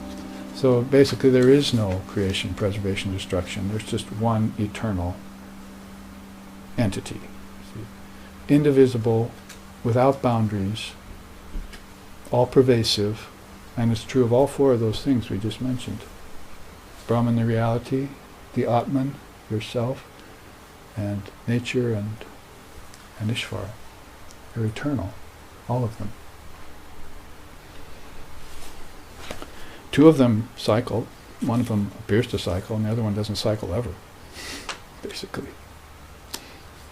So this is a third thing to know about Indian philosophy, if you want to call it that, or Vedanta. The fourth thing to know, the soul Atman has an eternal relationship with nature. That's why it appears to cycle. It identifies with the five sheaths, or the five phases of time, or the five kinds of space. And when it does, if it's a seer that's doing it, operating the tattvas, then it identifies and disidentifies at will. If it doesn't have that yogic power, then it identifies and it gets caught. And Patanjali, the father of yoga, said that's the seer has become attached to the scene. That was about 140 BC, he said that. Now in this age in India, we see the seer has become attached to the scene, so cart is before the horse. Now here's the practice of yoga in 8 limbs that will reverse that. I am, therefore I think. Not I think, therefore I am. Mr. Descartes, you got the cart before the horse. So the Vedanta starts off with I am, therefore I think. So Atman comes first, then the mechanisms later. The tattvas. And the tattvas can get defiled, the Atman never does. But when it does identify with them, it better do so by association only and not by identification. That's what Shankara said about it. So my teachers say detachment, very important. But those who can attach and detach at will, that's a higher teaching. And he was a monk saying that. So that's a yogic ability, able to detach and attach and detach to everything. Like the baby in your arms. You know, you have attention on it. But watch out, you know, for the mortar and pestle going up and down. So be able to take your mind and put it where you will, for the highest good of yourself and all other beings. And here at the end of the first half, let's look at number 5. Nature has manifested and unmanifested sides, by which knowing the soul can remain free of cycles of birth and death in ignorance. So that's knowing seeds and seedless state. You know, seeds and what happens to them when the mind waters them with consciousness, and then those seeds which are burned over the fire of knowledge, which don't sprout bodies anymore. If you know those two things, then you can stay without issue. See, pun intended. Without issues and without issue, you can stay in your own true self. So, those last two we went through rather quickly, but you can look at these yourself if you've noted them down. They're all 5 to be meditated upon. That's called svadhyaya in yoga. You memorize them and then you always have them with you. And then it's called sukshmajnan in Vedanta. There's a part of your meditation where you'll concentrate on the formless. There's a part of your meditation that you'll concentrate on Sri Ram or Sri Krishna or Sri Ramakrishna. And then there's a part of your meditation you'll concentrate on the scriptures and what they mean. It's called subtle truths, sukshmajnan, dharma. So you should be armed with the dharma, and then your meditations on God with form and God beyond form will be much richer and always fueled with the highest. Divine Mother will be there as intelligence in you in that case. So these last 2 quotes, and we'll break. At the top it says, in the process of neutralizing karmas and samskaras are mental impressions created by acts done over many lifetimes. So if you neutralize these, the recognition of the distinction between soul and the mind and matter occurs, cited as the difference between Purusha and Prakriti in Samkhya Yoga. This key insight is not to be relegated to the perspective of duality alone, but to be taught in the light of non-duality in practice and in realization. So just because it's a teaching that reflects dualism, that doesn't mean that you shouldn't reflect on it and make that distinction between the real and the real, unreal, all the more powerful in you. It's like putting up a barrier between anything that the mind might or ego might foist on you later, and fencing your tree around, as we said yesterday, with the fiery fence of Kali, Kali, Kali. Final quote down here. When the mind recognizes the stark distinction between consciousness and matter, sentiency and insentiency, it perceives that all of nature, name, form, time, space, and causation, is its own self-projected Maya, and it attains what Patanjali calls kaivalya, or freedom from nature. And at that point, this most subtle of all desires to produce bodies, it's a seed in you, gets burnt, and you will not come back to form again. Have no hope for me forevermore, I'm gone and gone forever. We said that. Lord Buddha. So here we'll break for 15 minutes and invite the live stream audience to stay tuned.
And so it is. We begin the second half of this class. And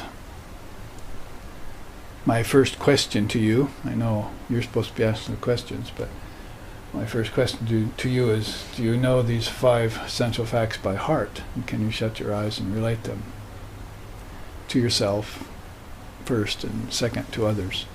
So we have a sort of a penchant or a habit in the West of just hearing once and maybe studying on the surface, and then going away and forgetting. Patanjali says that's why you're not remembering your past lifetimes. It's because you're engaging in worldly activities and commerce and money and so forth. And that's the real meaning of a parigraha, not giving gifts and receiving gifts. People think that's because there's strings attached, and there's some efficacy to that interpretation. But basically the Yoga Sutras will tell us that, and the commentators, that it's much different than that. It's by engaging in commerce, let's just call it that, making money, or what Swami Vivekananda called the eternal money-making problem, that we forget our past lives. So another reason why to keep the Dharma at the foundation of everything, let's not be unclear here. You cannot keep Brahman in mind at the same time you're acting. It's really not possible. There's all this work to do, and you have to put your attention on that. I think that's probably even true for your mantra. People say, oh yes, I am doing it, Guru. I'm doing it on the bus on the way to work. Well, not the best use for it. The best use for it is to clear the subconscious mind when you do the mantra, the names of the Lord. And if you do it in deep meditation, that's going to be its best use, and it'll do its work. On the bus or on the plane or whatever, it's just as a kind of protection, they think. You see, being protected from the vibrations around me and so forth. So, very important to have those moments. We call it the hour of God. That one time when you can put the world aside and concentrate just on the Lord. That's called samadhana. Being able to meditate upon Brahman to the exclusion of everything else. That's very difficult to do. Its equivalent in other traditions would just be stopping the waves of the mind in yoga and not thinking in Buddhist meditation and vipassana and all that. But very difficult to do, so it's a practice that you reserve. Again, related teaching is that, I think, work my spiritual life into my daily life. And first I say, no, don't do that. Keep your spiritual life sacrosanct and completely different and away from the world. You can only begin to work it into the world when you become strong enough to do so without it being threatened at every curve, if you know what I mean. Every turn, every person you talk to, sometimes even your own family, your enemies. So you have to keep it protected early on and do it specifically on its own without any admixtures. And then later on, when you grow in strength and you're able to do that, this is when you can maybe share it with others. The second limb of bhakti of Sri Ram is sharing the teachings with others. But later on, 6th and 7th limb, you can actually transmit the teachings to people via authority. And Sri Ramakrishna used to call that those whom he wants to teach these truths. That God gives them an invisible badge of authority. So there are different levels then of shruti, of hearing.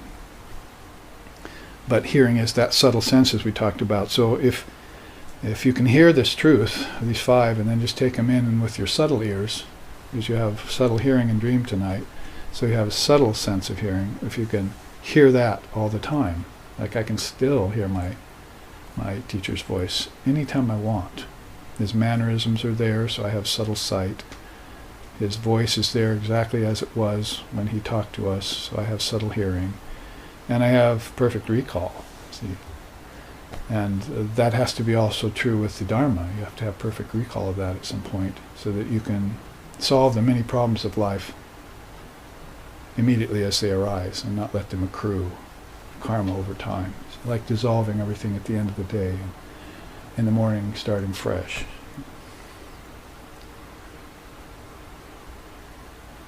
So many teachings have to do with that, the problem of admixture on the part of the beginning aspirant, the novice, if you will, the acolyte. So these 5, then, if you can memorize them and have them in your inner senses all the time, and contemplate them, roll them over and over, I'd say, give up completely rolling wine over your tongue. It's not a good habit. And give up all sorts of intoxicants, because you'll never get to Brahman using any of them. And pleasure is the trap, so you don't want to follow the Boga Marg. In fact, hearing my Guru's teaching right now in my head. The West is following the Boga Marg. You'll never get enlightenment by following the path of pleasure. Echoing down the corridors of my mind forever. You'd better be careful. Look what happened to Rome and Greece. And we are Rome and Greece. Look at the White House, pillars, everywhere you look, it's what we've borrowed has been from Europe. And we have to start borrowing from an entirely different hemisphere. And if we can't borrow from the Dharma, which is a space all its own, Gyanakasha, a space of wisdom where she reigns supreme, then we have to borrow from a culture that is steeped in that. And so we were talking about that, mentioning it the other day, is that there's a teaching in Buddhism about not going to other teachers and not going to other darshanas. Wild fox Zen, they call that. So I said, yes, but that's different once you've established yourself. See, in one, if you've dug one deep hole, then from there you have not only the right, but probably the ability to move and borrow from other traditions. See, and that's because you already know what the essence is. So finding that essence is going to be knowing like these facts of existence, and they're inviolable. They're unimpeachable. And they've been formulated over the highest thoughts of the most illumined souls over millennia, and from time out of mind. It's a nice saying in the West, time out of mind. Because there is no real time out of mind. You get away from the mind, you get away from time. All time and space both come out of the mind, as we've been saying here. So does projection, and so does withdrawal.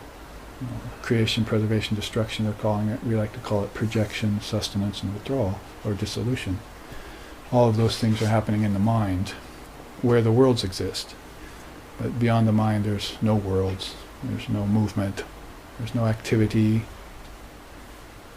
only peace that passes all understanding there. Now, before we leave this chart, which is good to concentrate on, I wanted to share with you what the Advaita says. I just had another, that book that I've composed called The 24 Teachers in Nature. That's the subtitle. It's called the Advaita. The Advaita, inside the Advaita there's this 3rd chapter. And in the 3rd chapter there are some maybe 40 verses that end with the same refrain. Basically it says, I am pure existence, wisdom, and bliss, as boundless as the sky, infinite as space. He ends that every verse with that for 40 verses in a row. 40 verses is a chalisa, so I thought, beautiful, I'll call this out and call it the Gyanamritam Samarasam Gaganapamoham Chalisa, or like the sky stotram. So he has things pertinent to this all the way through it, and you can tell that he's a being, the Advaita, or the Advaitas, because they're actually a sect in India that live in these truths and have lived in them for lifetimes if they decide to take them. So some of those teachings come from them, like these. Stulam hi no nahi krisham nagata gatam hi Adhyatma Upanishad Na Paraparam Hi Satyavadam Kaluvai Paramartha Tattvam Jnanamritam Samarasam Gaganopamoham Jnanamritam Samarasam Gaganopamoham Stulam hi no nahi krisham nagata gatam hi. Gata gatam would be goals, highest goals. So he says here about it, the Advaita declares to you that Brahman is neither gross nor subtle. Coming and going are not really in it. Higher and lower do not occur in it. Indeed, nonetheless, pure existence, wisdom, and bliss am I, as boundless as the sky, infinite like space. So, again, proclaiming that there's no coming and going in that one. It remains actionless and ever stable and steady. Like chanting Om Drishyam Pratitam Pravilapayan San. So it's Sanmacham Anandaganam. Anandaganam is a mass of bliss, an indeterminable mass of pure conscious bliss. So I am that bliss. He's saying Jnanamritam. It's the bliss of the highest wisdom of non-duality. He goes on about some of these others and sings this. And this is very beautiful. Nishkarma karma dahano jvalano bhavami nirdukkha dukkha dahano jvalano bhavami nirdeha deha dahano jvalana bhavami jnanamritam Samarasam Gaganopamoham. It continues. Nishpapa papa dahano ihutasanoham Nirdharma dharma dahano ihutasanoham Nirbanda banda dahano ihutasanoham Jnanamritam Samarasam Gaganopamoham Jnanamritam Samarasam Gaganopamoham. He goes on with 40 verses like this. These two very beautiful in explaining adjuncts, the karma that accrues to them, the consciousness that stands as witness to them. He says, I am the fire of non-dual wisdom that consumes the activities of the actionless Atman.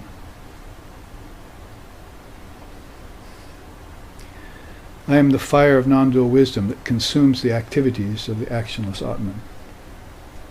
It's like you're walking up to someone and saying, well, I saw the son of a barren woman the other day. You know, oh, really? Wait a minute. So the karma of the Atman doesn't exist. Karma itself doesn't exist. So you're the fire of that wisdom that burns the karma that is accrued by the actionless Atman. I am the fire of non-dual wisdom that removes the sorrows of the sorrowless Atman. I am the non-dual wisdom that dissolves all the bodies of the bodiless Atman. I am pure existence, wisdom, and bliss, as boundless as the sky, infinite like space. And then the second verse I sang, I am the fire of non-dual wisdom that eradicates the sins of the sinless Atman. I am the fire of non-dual wisdom that renders extinct the attributes of the attributeless Brahman. I am the fire of non-dual wisdom that strikes off the bonds of the unbound Atman. I am pure existence, wisdom, and bliss, as boundless as the sky, infinite like space. Repeat after me. I am pure existence, wisdom, and bliss. I am pure existence, wisdom, and bliss. As boundless as the sky. As boundless as the sky. Infinite like space. Infinite like space. So this is the realization the Avatut lives in. Called Sri Ramakrishna, like one of those. Avatar, Avatut, that Ava infers the one who descends. Descends meaning comes from inside out, not from higher down, but from inside out.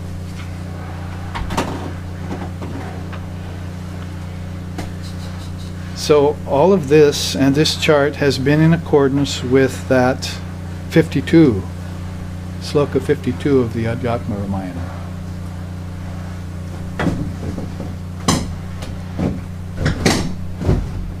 I would right now like to be the knowledge, the fire of knowledge that would burn the activities of the actionless neighbor.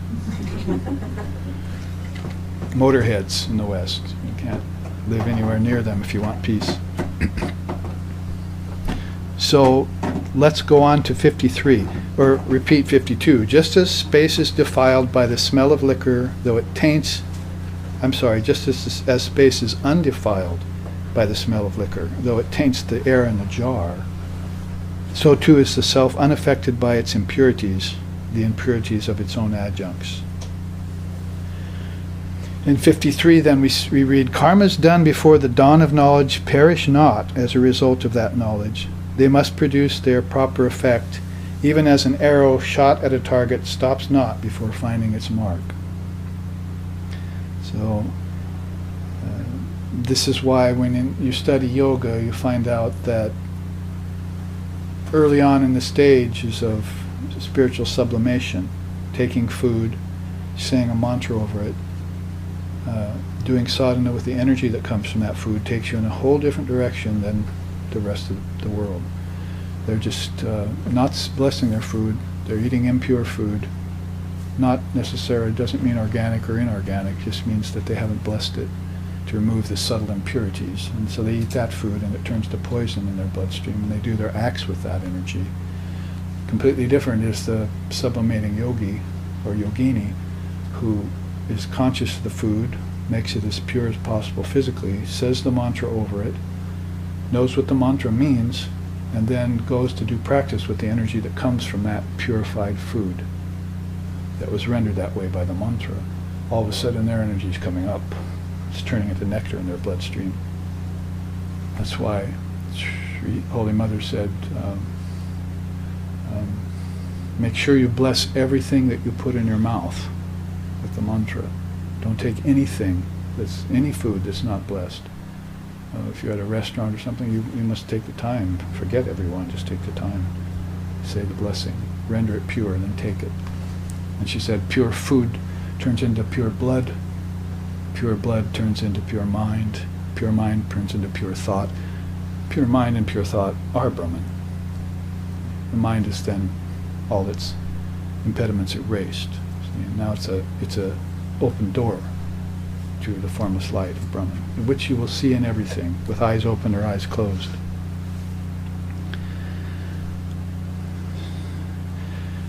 But I got a little sidetracked there from the slokas, that when you practice this sublimation of food and everything, you finally reach a place where spiritual life actually begins. You've set your foot on it, on the path, actually, and you pretty much everything else is getting behind thee, as Jesus said. And at that time you find out that these new karmas that are coming up for you are getting expiated, that you're reaching balance. They call it sattva. It's a danger for most people who are into natural foods and exercise and biking and that kind of thing. They'll reach sattva and they'll keep it, but that's a very low station. You must get beyond the sattva guna to pure sattva, and beyond that to no gunas to get enlightenment.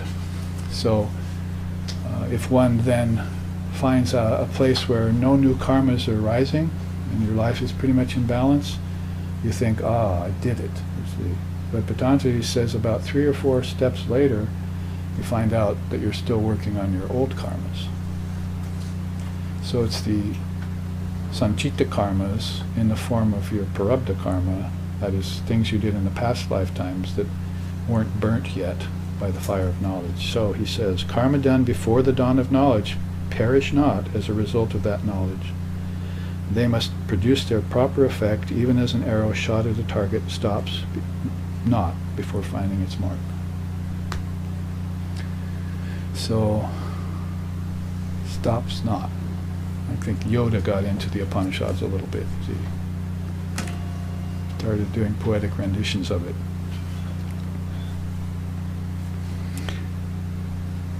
So, a beautiful sloka that we could stumble on if we don't understand it correctly. So make sure you know that there are karmas that you can expunge here now with your practice, and you're in a sattvic state.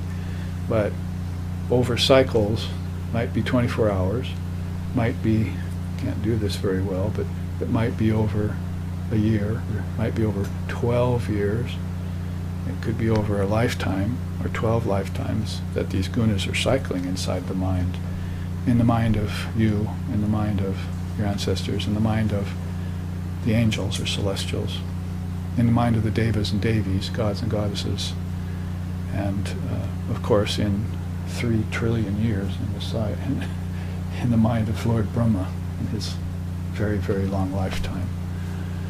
So gunas are there in effect in all of creation from the get-go. And before creation, and of course I mean projection, began, they were in abeyance. They were held in abeyance. So India is really the only philosophy that not only tells you don't want to be born in bodies, that you should master that tendency until at least you can be born consciously, which we don't see happen very much. But it's also one that says that life came out of ignorance, not out of God. You have to put those two together. The gunas kick in, that's not the Lord's doing, because you know the Lord is Tri Guna Tita. It's one of his names. Beyond the 3 gunas. Gunas are basically lethargy, activity, and balance. In the human mind, that would be laziness, frenetic activity, and pleasure. And those 3 are going in through your meditation every hour, unless you can find a way to put them off. You'll find your mind coming in and out of these gunas. Better meditation, they said, I had a good meditation because it was all sattvic, you see. Or I had a bad meditation because I was falling asleep, you see. But actually, if you're having a bad meditation with the tamo guna prominent and you master it in that meditation, then that's better than just enjoying sattva in meditation. Because you've then constructed some subtle muscles in meditation that you can use tomorrow and further. That's the road to mastery. Get some attainment under your belt first and not just sort of hang out in some pleasure zone. Drag Brahman down to your comfort zones. Swami said it's not possible. But you should raise yourself up to that. That's the best tendency of the mind, to try and raise itself up. So as you deepen your spiritual life, you'll find out that these newer karmas are not coming to bother you anymore. You're not putting out fires, if you want to put it contemporary jargon, but that these past karmas are what's threatening you. And they make their insinuating presence known at the worst possible times. That's Maya. And if you have reached a state of near perfection, that is, you've pretty much gotten everything under control and you feel mastered in everything, then the slightest little hair in the ointment bothers you 100 times as much as it did when you had lots of imperfections. The contrast of that is too much to bear for the sensitive person. They don't like the slightest interruption to their peace and bliss. They want it unalloyed and uninterrupted. And that's what you see, and that's what I saw in my teachers. These monks, they reached a state of that, held it, kept it their whole life. By the time they were 70, 80, and 90, no interruption to that bliss. And then they could call themselves by the last name of Ananda. You do not want to deliver a telegram to a monastery. Is Mr. Ananda here? Everyone stands up. So, if you can bestow upon yourself that appellation of Ananda, then there's no opposite to that. There's an opposite to happiness, sorrow. There's an openness to joy, elation, and then loss thereof. But they say Ananda, there's no opposite to it. It's an unalloyed, uninterrupted bliss of the self or the soul, Atman. peace that passes all understanding would be a way in which we could describe it. So my point there in describing that is just prior to that, and we heard it here in the teachings, right? It calls it Kaivalya, that I just read there. See? But to be taught in the light of Advaita practice and resolution is its own self-projected Maya, all these projections, and it attains what Patanjali calls Kaivalya, when it realizes that all of this is projected by its own mind. Not by God, not by nature, because nature's insentient, and it can't do it without, on its own. It needs consciousness, or mind's consciousness, to stir it up, to turn it into various worlds, to turn it into various elements. The producer of substances. The mind is like that. That Shakti power in it can produce things like air, earth, fire, water, and ether. First in a seed form, then in the dreaming state, and then in the waking state. So now we know why Ramana Maharshi always told us, this is dream number 1 here. Tonight when you go into sleep, it'll be dream number 2. They're both dreams, and he's meaning that literally, not just some sort of metaphor or analogy that we can use. It actually is dreamlike, illusory, ephemeral. Choose the word. Buddha, Gaudapada, Krishna, they all have used words like that. And oh dreamer, awake, you must, you must. Beautiful song in India. You've dreamed yourself into the thought that the world is real and the suffering is real and children are real and everything is real, but you haven't yet seen the one reality that is doing the dreaming. See?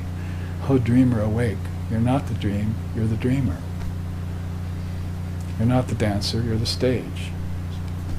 So, in that way, they explain this, and on the way, just before that absolute perfection kicks in, there's these karmas to pay. And you might say that's why Patanjali, the father of yoga, has told us that production of bodies in nature is one of the subtlest of all desires. It's back there early on with the gunas. So as I was saying, India thinks that all of this came from ignorance, not from Brahman. This is all our own projection, from the Trinity on down to the individual. And enlightenment consists of doing away with that projection. Those are all coverings. So now you know why Vedanta starts out showing you the real and the unreal. You must know the distinction between the real and the unreal. People don't like that right away. See? And make that viveka, that distinction between the two.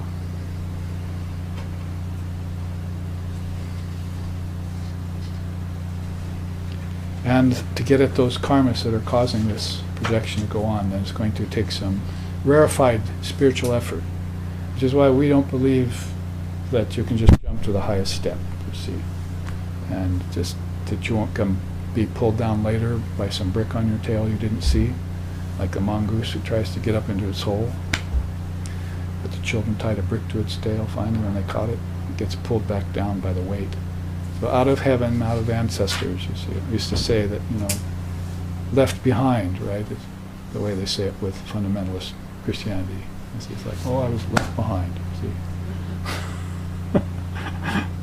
But why shouldn't the reverse be true?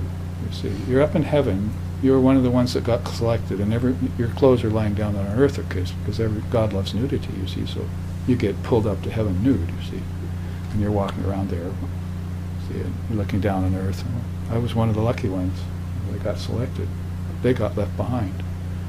But little beknownst to you, the reverse is also true, that you're up in heaven and you're talking with your ancestors and drinking soma wine or whatever, and all of a sudden, you're gone. Your wings are laying there or something. See? And you're back on earth. Oops. So there's a brick tied to your tail if you're with the ancestors. You have to go back and answer for what? For all these old karmas. So it's not just past karma or alone, but it's also the karma of the present you need to work with. You don't need to worry about the karma of the future. That's called projecting into an unknown future. Because if you take care of the karmas right now, there will be no future for you. And that's a good thing. Shall I sing you the Abhidhamma's version of saying that?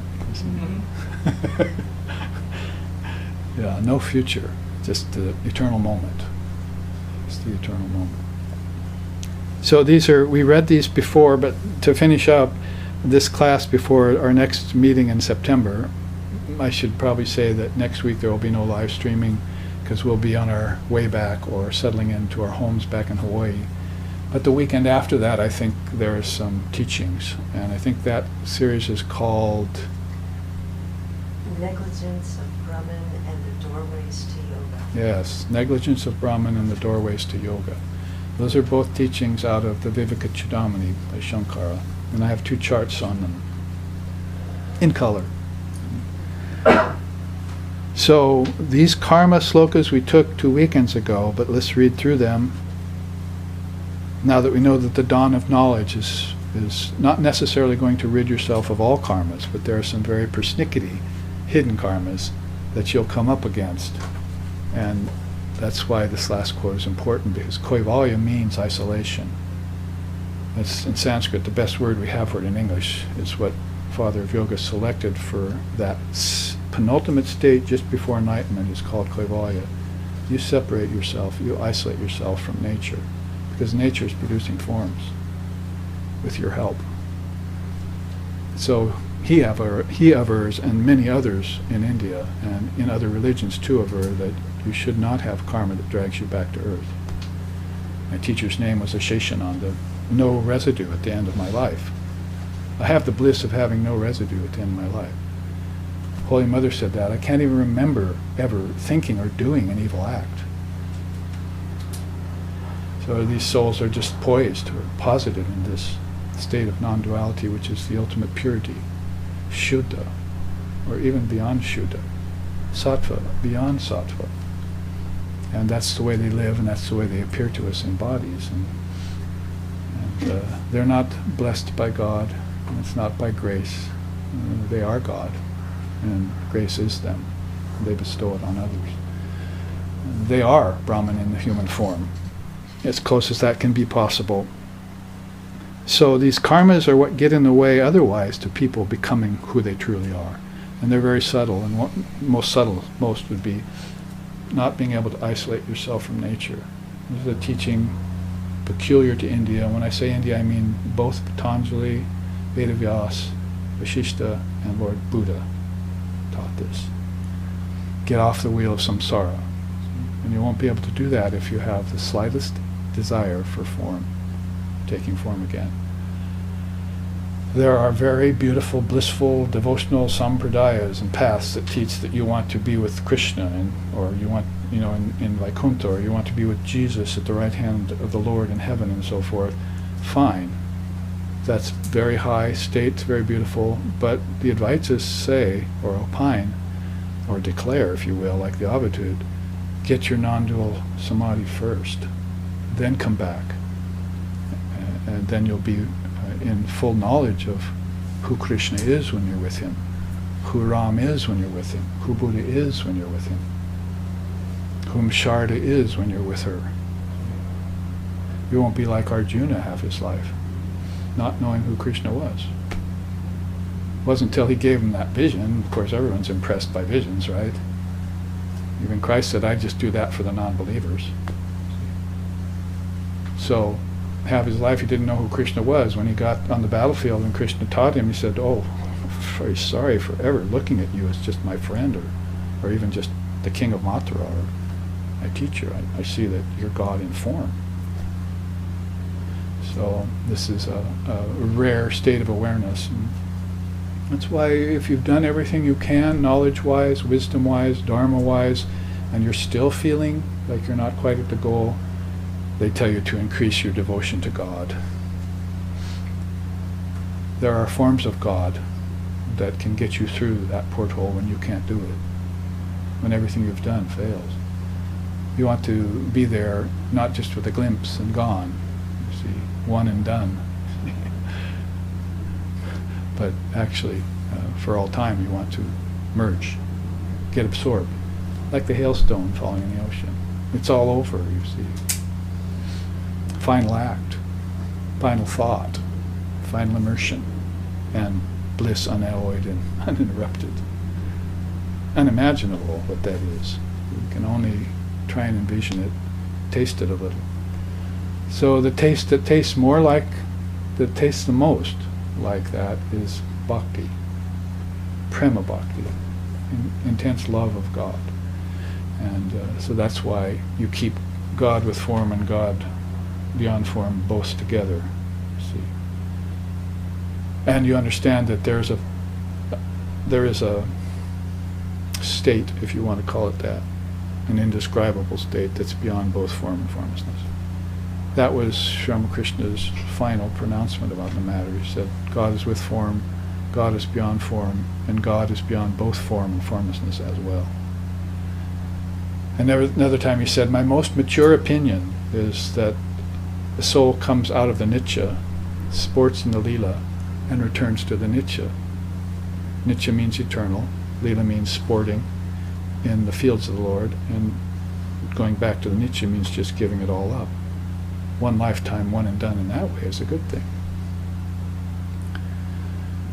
So he didn't say anything about it. I came out of the nitya, started to play, then this thing called Maya got me, and then I started to suffer in crude karma, and then I had to read an Upanishad later to try and understand why I fell.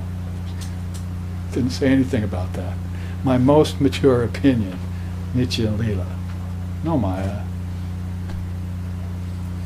And that's the eternal nature of the soul. That's your eternal nature, and you need to realize that and be yourself. Thou shalt know the truth, and the truth shall set you free. And Sri Ramakrishna has come to show us that it's not a far cry. Holy Mother said, now a path is open to everyone in the Kali Yuga. Sri Ramakrishna has come, and he'll open the path for everyone. Even the worldly people can get enlightenment in this lifetime. They turn in the right direction, you see. So this is this age where darkness is so thick that this great light is going to hold up the curtain of Maya for 300 years now, he said, and souls can get under that heavy curtain, like Atlas, you see. When Atlas shrugs, you better be careful. It's about time for that curtain to come down. Oh, I've got to readjust here. About that time, you better scurry under the curtain of Maya and get free. So you need friends in high places, and this is why you keep holy company on this particular planet, particularly. So that's a very precious teaching about that. He goes on to say, the arrow discharged to hit what was apparently a tiger stops not or alters its course when the target is suddenly known to be a cow. Oops, if you're a Hindu, that's not a very good thing. You're probably not going to shoot an arrow at a tiger, even if you're a Hindu anyway, you see, because you're practicing nonviolence. But in case you are, and you mistook that tiger for a cow for a tiger, then, you know, you're in deepa doo-doo. Deeper than the last time you were here. So you've killed a cow, and that's a bit of a problem. The target nevertheless must be hit with full force. So he's talking about, of course, that arrow you shot towards a destination you thought was a good one. It turns out, oops, and you can't call it back, you see. I think I'll be born again with that family, that mother, I'll have that occupation, I'll do that work, and oh, there's some karmas there, I'll deal with them along the way, and I'll gain success and money there, and then at the end, mother will give me liberation. But somewhere in that life, it didn't quite work out that way. So now all of a sudden, the arrow is producing bad effects. The tiger seemed, the cow seemed to be the tiger, and you can't pull that arrow back at that time. You have to live out that karma. That's called prarabdha. Prarabdha karma. Or if you're Elmerfud, pawabdha. So he goes on, and this was a beautiful teaching we took. I wonder if it's here. And there it is. I told you that, no, that's not it. There it is. I told you that the Adhyatma book that we mentioned in the verses I sang recently had received a dharmic chart to be placed upon. That is, basically there's the image that we conceived of and put together with many of the teachers. 24 teachers are there. You can play a game with your kids, so your friends say, okay, let's see how many of the 24 teachers we can find. Note them down. It's like a game board. But on top of that is the 6 complements of your immutable Paramatman, your Supreme Self. So he says in that regard this, 55, talking about karma, talking about adjuncts, talking about impurities that get into the mix. All of a sudden he shifts totally and he says, I am ageless. I am immortal. How can one who knows this truth and who actually lives that knowledge fabricate operative past actions? So it's a little bit belated. You're having to look back on this realization after you've already done the actions, but it's the second best way to do it. Better than never seeing it before, never knowing what's flummoxing you, never knowing what's causing you to be reborn again and again. Never know what's veiling your knowledge. That, of course, is not acceptable. So if you can find the truth in this very life and live it, like he's saying here, then those realizations like, I am ageless, I am immortal. Actually, I don't like that word. I am eternal. Immortal suggests too much in the Christian way of thinking of mortality. Immortality and mortality, but this immortal is eternal, infinite, like the Advaita sings there. And he's using air and ether as an analogy because they're the subtlest of the elements. Ether doesn't, isn't displaced when objects are moved, but like air is. You see, ether stays the same ether there when I move this, but air gets displaced. So ether is subtlest of elements is a very good metaphor for how Brahman doesn't get displaced or move or change in any way, despite hundreds and millions of acts going on every day in its various worlds. Remains pure and perfect at all times, and that's of course the non-dual truth, and you meditate upon that and try and realize that in your life. So how can one who knows this truth, who actually lives that knowledge, fabricate operative past actions? Be one of the ways of wiggling around or getting through the prarabdha karma, which is so difficult even for the seers. Shankara talked about the wheel. The old style pottery was that you pushed a pedal and it turned the wheel, and you would like use your hands with a lump of clay and fashion everything. And you get real good at this. I saw workshops going on the Oregon coast as I came down a couple of weeks, pottery workshops, people out there, like they're doing Tai Chi, we're making perfect pots. The rest of us are sitting in circles chanting Om. So basically there's this pot, this lump of clay, and you fashion it, and the potter's happy with it. Oh, perfect, because it's like a candle in a windowless place. When it gets perfect, the thing's still spinning, but you cannot really tell at a distance because it's a perfect pot. There's no angularities. So at that point, the potter says, fine, and walks away. But the pot goes on spinning for about 10 minutes. See? So that's the enlightened being, Ramakrishna said, and Shankara uses that example, is that their actions are all done, their imperfections are all gone, they're disassociated with the world and the adjuncts and defilements and so forth. They're back to where the witness of all of it, which they always were. So their prarabdha karma is still in effect. See, that karma which they decided would bring them into the body is still spinning, and they use that time to help others. Either as an example, like sitting under a tree for 48 days, or to actually go and teach or do some karmaless action in karma, with the fire of knowledge burning it as they do it, dissolving it every day like bubbles in water. So that's sloka 55. And if we want to look in the remaining time at what they realize in a more comprehensive system, then you see this beautiful chart here. And I mean, we won't get to it, but I'll put up what I was going to put next to it. Swami Vivekananda and the Advaita Vedanta's pillars of axioms. Pillar of axioms. These are some 15 great truths that we've made a study of before. Maybe we actually can look at that. This doesn't take long. These are 6 complements and 10 immutables to yourself. Now, if you say, well, I thought the self didn't have any attributes, then the advisors will return and respond by saying, these aren't attributes like, say, ornaments pinned on a tree. They're the green of the tree. So you cannot pin attributes on Brahman, but its very nature is this. This is a very important thing to get yourself around circular reasoning that happens in higher spiritual echelons, philosophical echelons. So basically, no, you're overlooking the very fact that that's its very nature. It's not actually an attribute. It is attributeless, but this is its nature. The tree is green because that's in its nature, you see. So these things are in Brahman because that's its nature. It's full.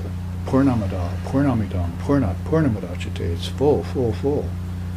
And even that which is finite has come from this fullness. So when the finite comes from the fullness, it turns infinite too. Infinite trees, infinite leaves, infinite mountains, infinite people. It's all full, full, full. That's called Purnyata, not Shunyata. Or Mahayoga, not Abhava Yoga. Both of which are very powerful paths. So here you see its complements first. Sarvatantra, Svatantratvam, unbounded freedom. That's its nature.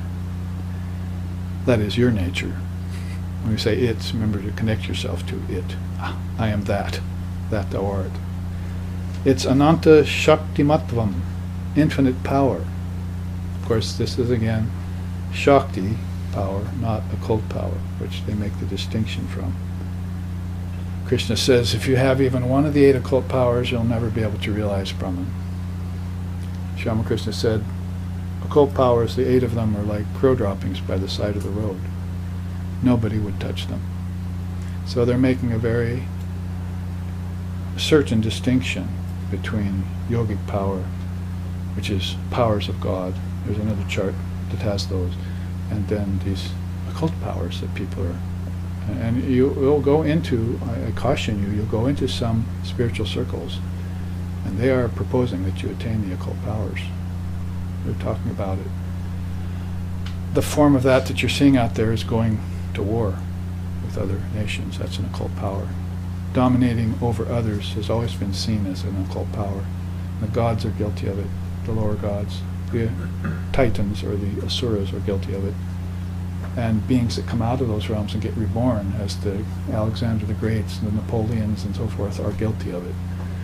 Until they get rid of that desire for domination, they cannot ascend to a higher place, that is, a deeper place, and go beyond those worlds of power.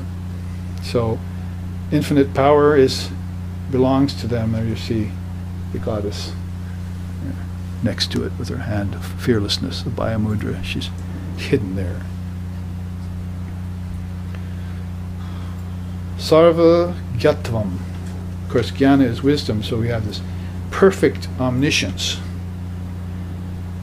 is a complement of the soul. Anadi Bodhatvam, integral knowledge. Triptihi, eternal contentment. And Nityatvam, perpetual existence. Nitya means eternal. Those are all complements. The 10 immutables are Jnanam, knowledge, Kshama, natural graciousness, Vairagya, mature dispassion, Atma Sambodha, self-awareness, Aishvarya, supreme lordship. Now, that's a different power. Supreme lordship, Aishvarya, is also a power, so that's one of God's powers as compared to the power of dominating over others, the occult power. Different. Supreme lordship would be what Krishna said in the Gita.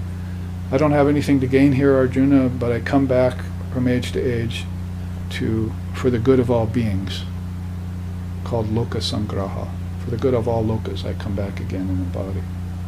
That's Aishvarya. Shrastritva is abundant creativity.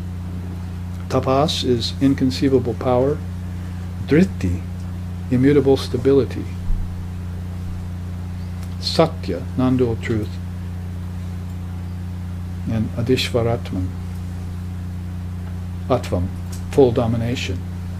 Full dominion. Full dominion. So that's in accord with Aishvarya, this mature supreme lordship. Ramakrishna says, there is one supreme essence called Paramatman.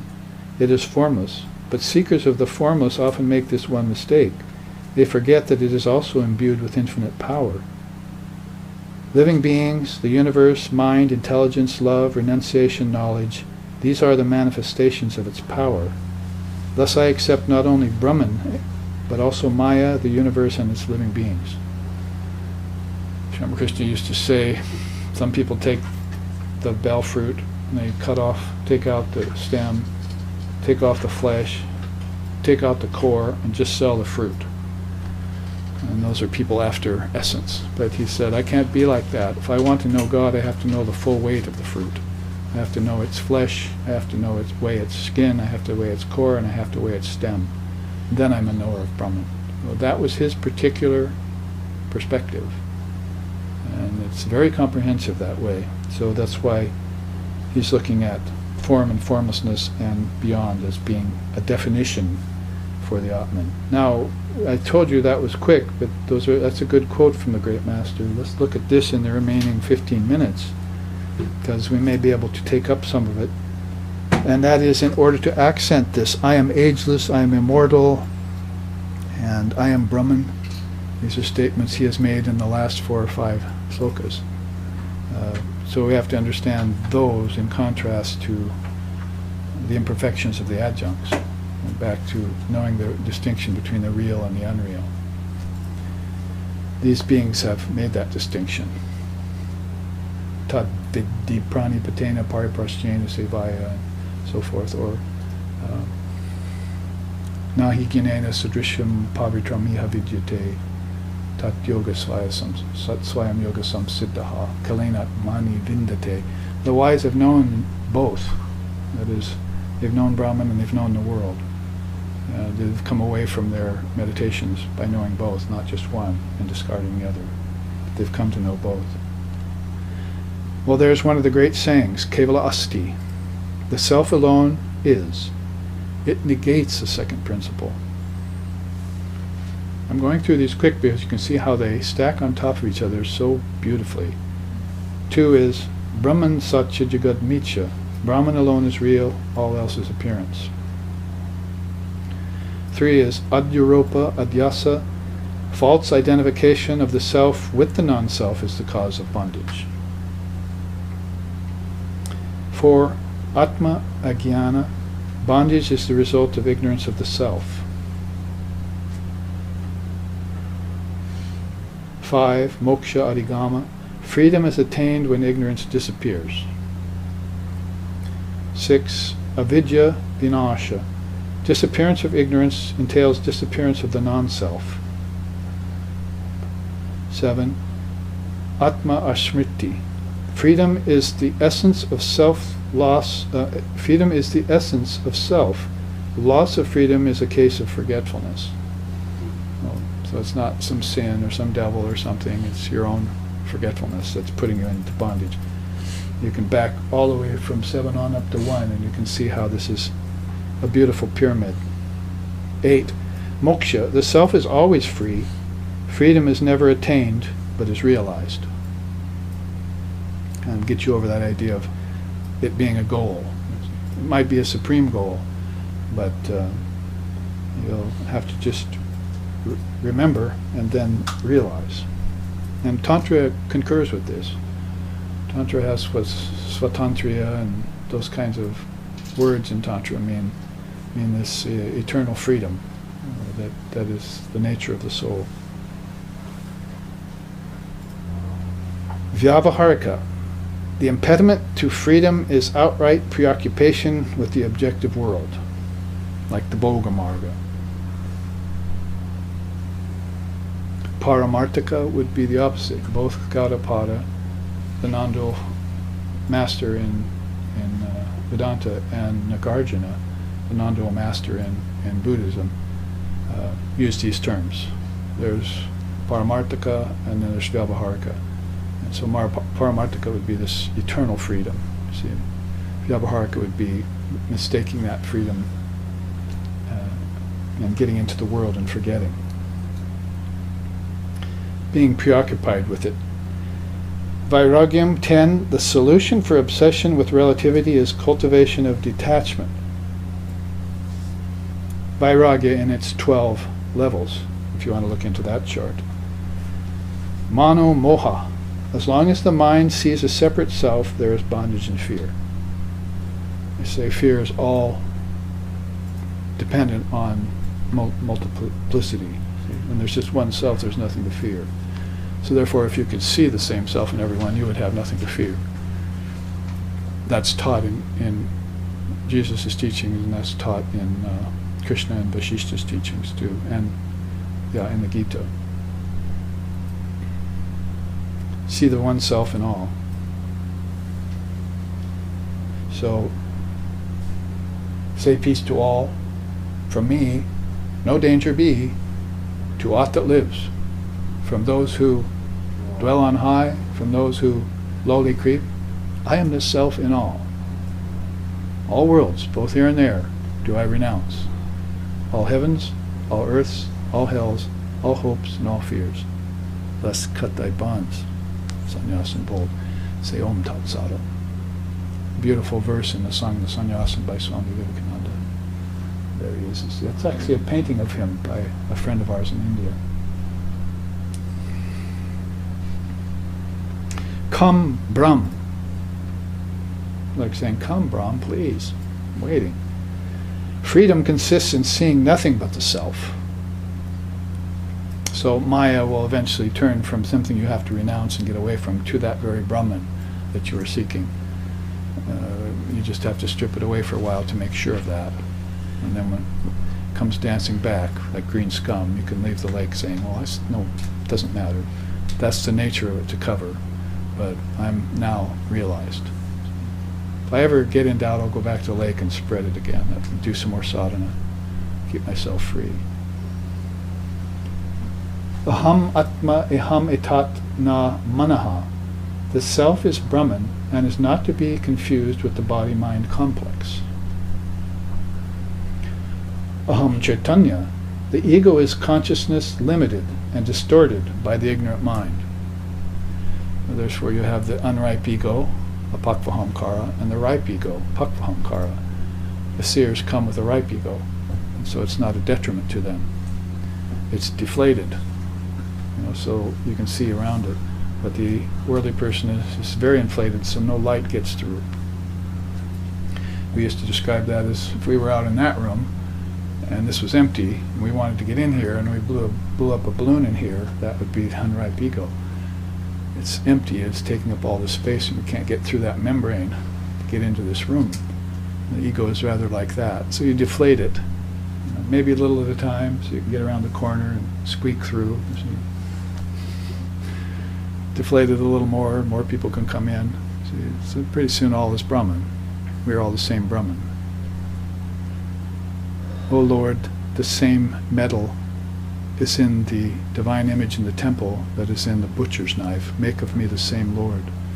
O Lord, the same water is in the Ganges, is also in the ditch. Make of me the same Lord. Beautiful song in India that Swami Vivekananda liked. So the equality between saint and sinner, and, sun shines on saint and sinner alike.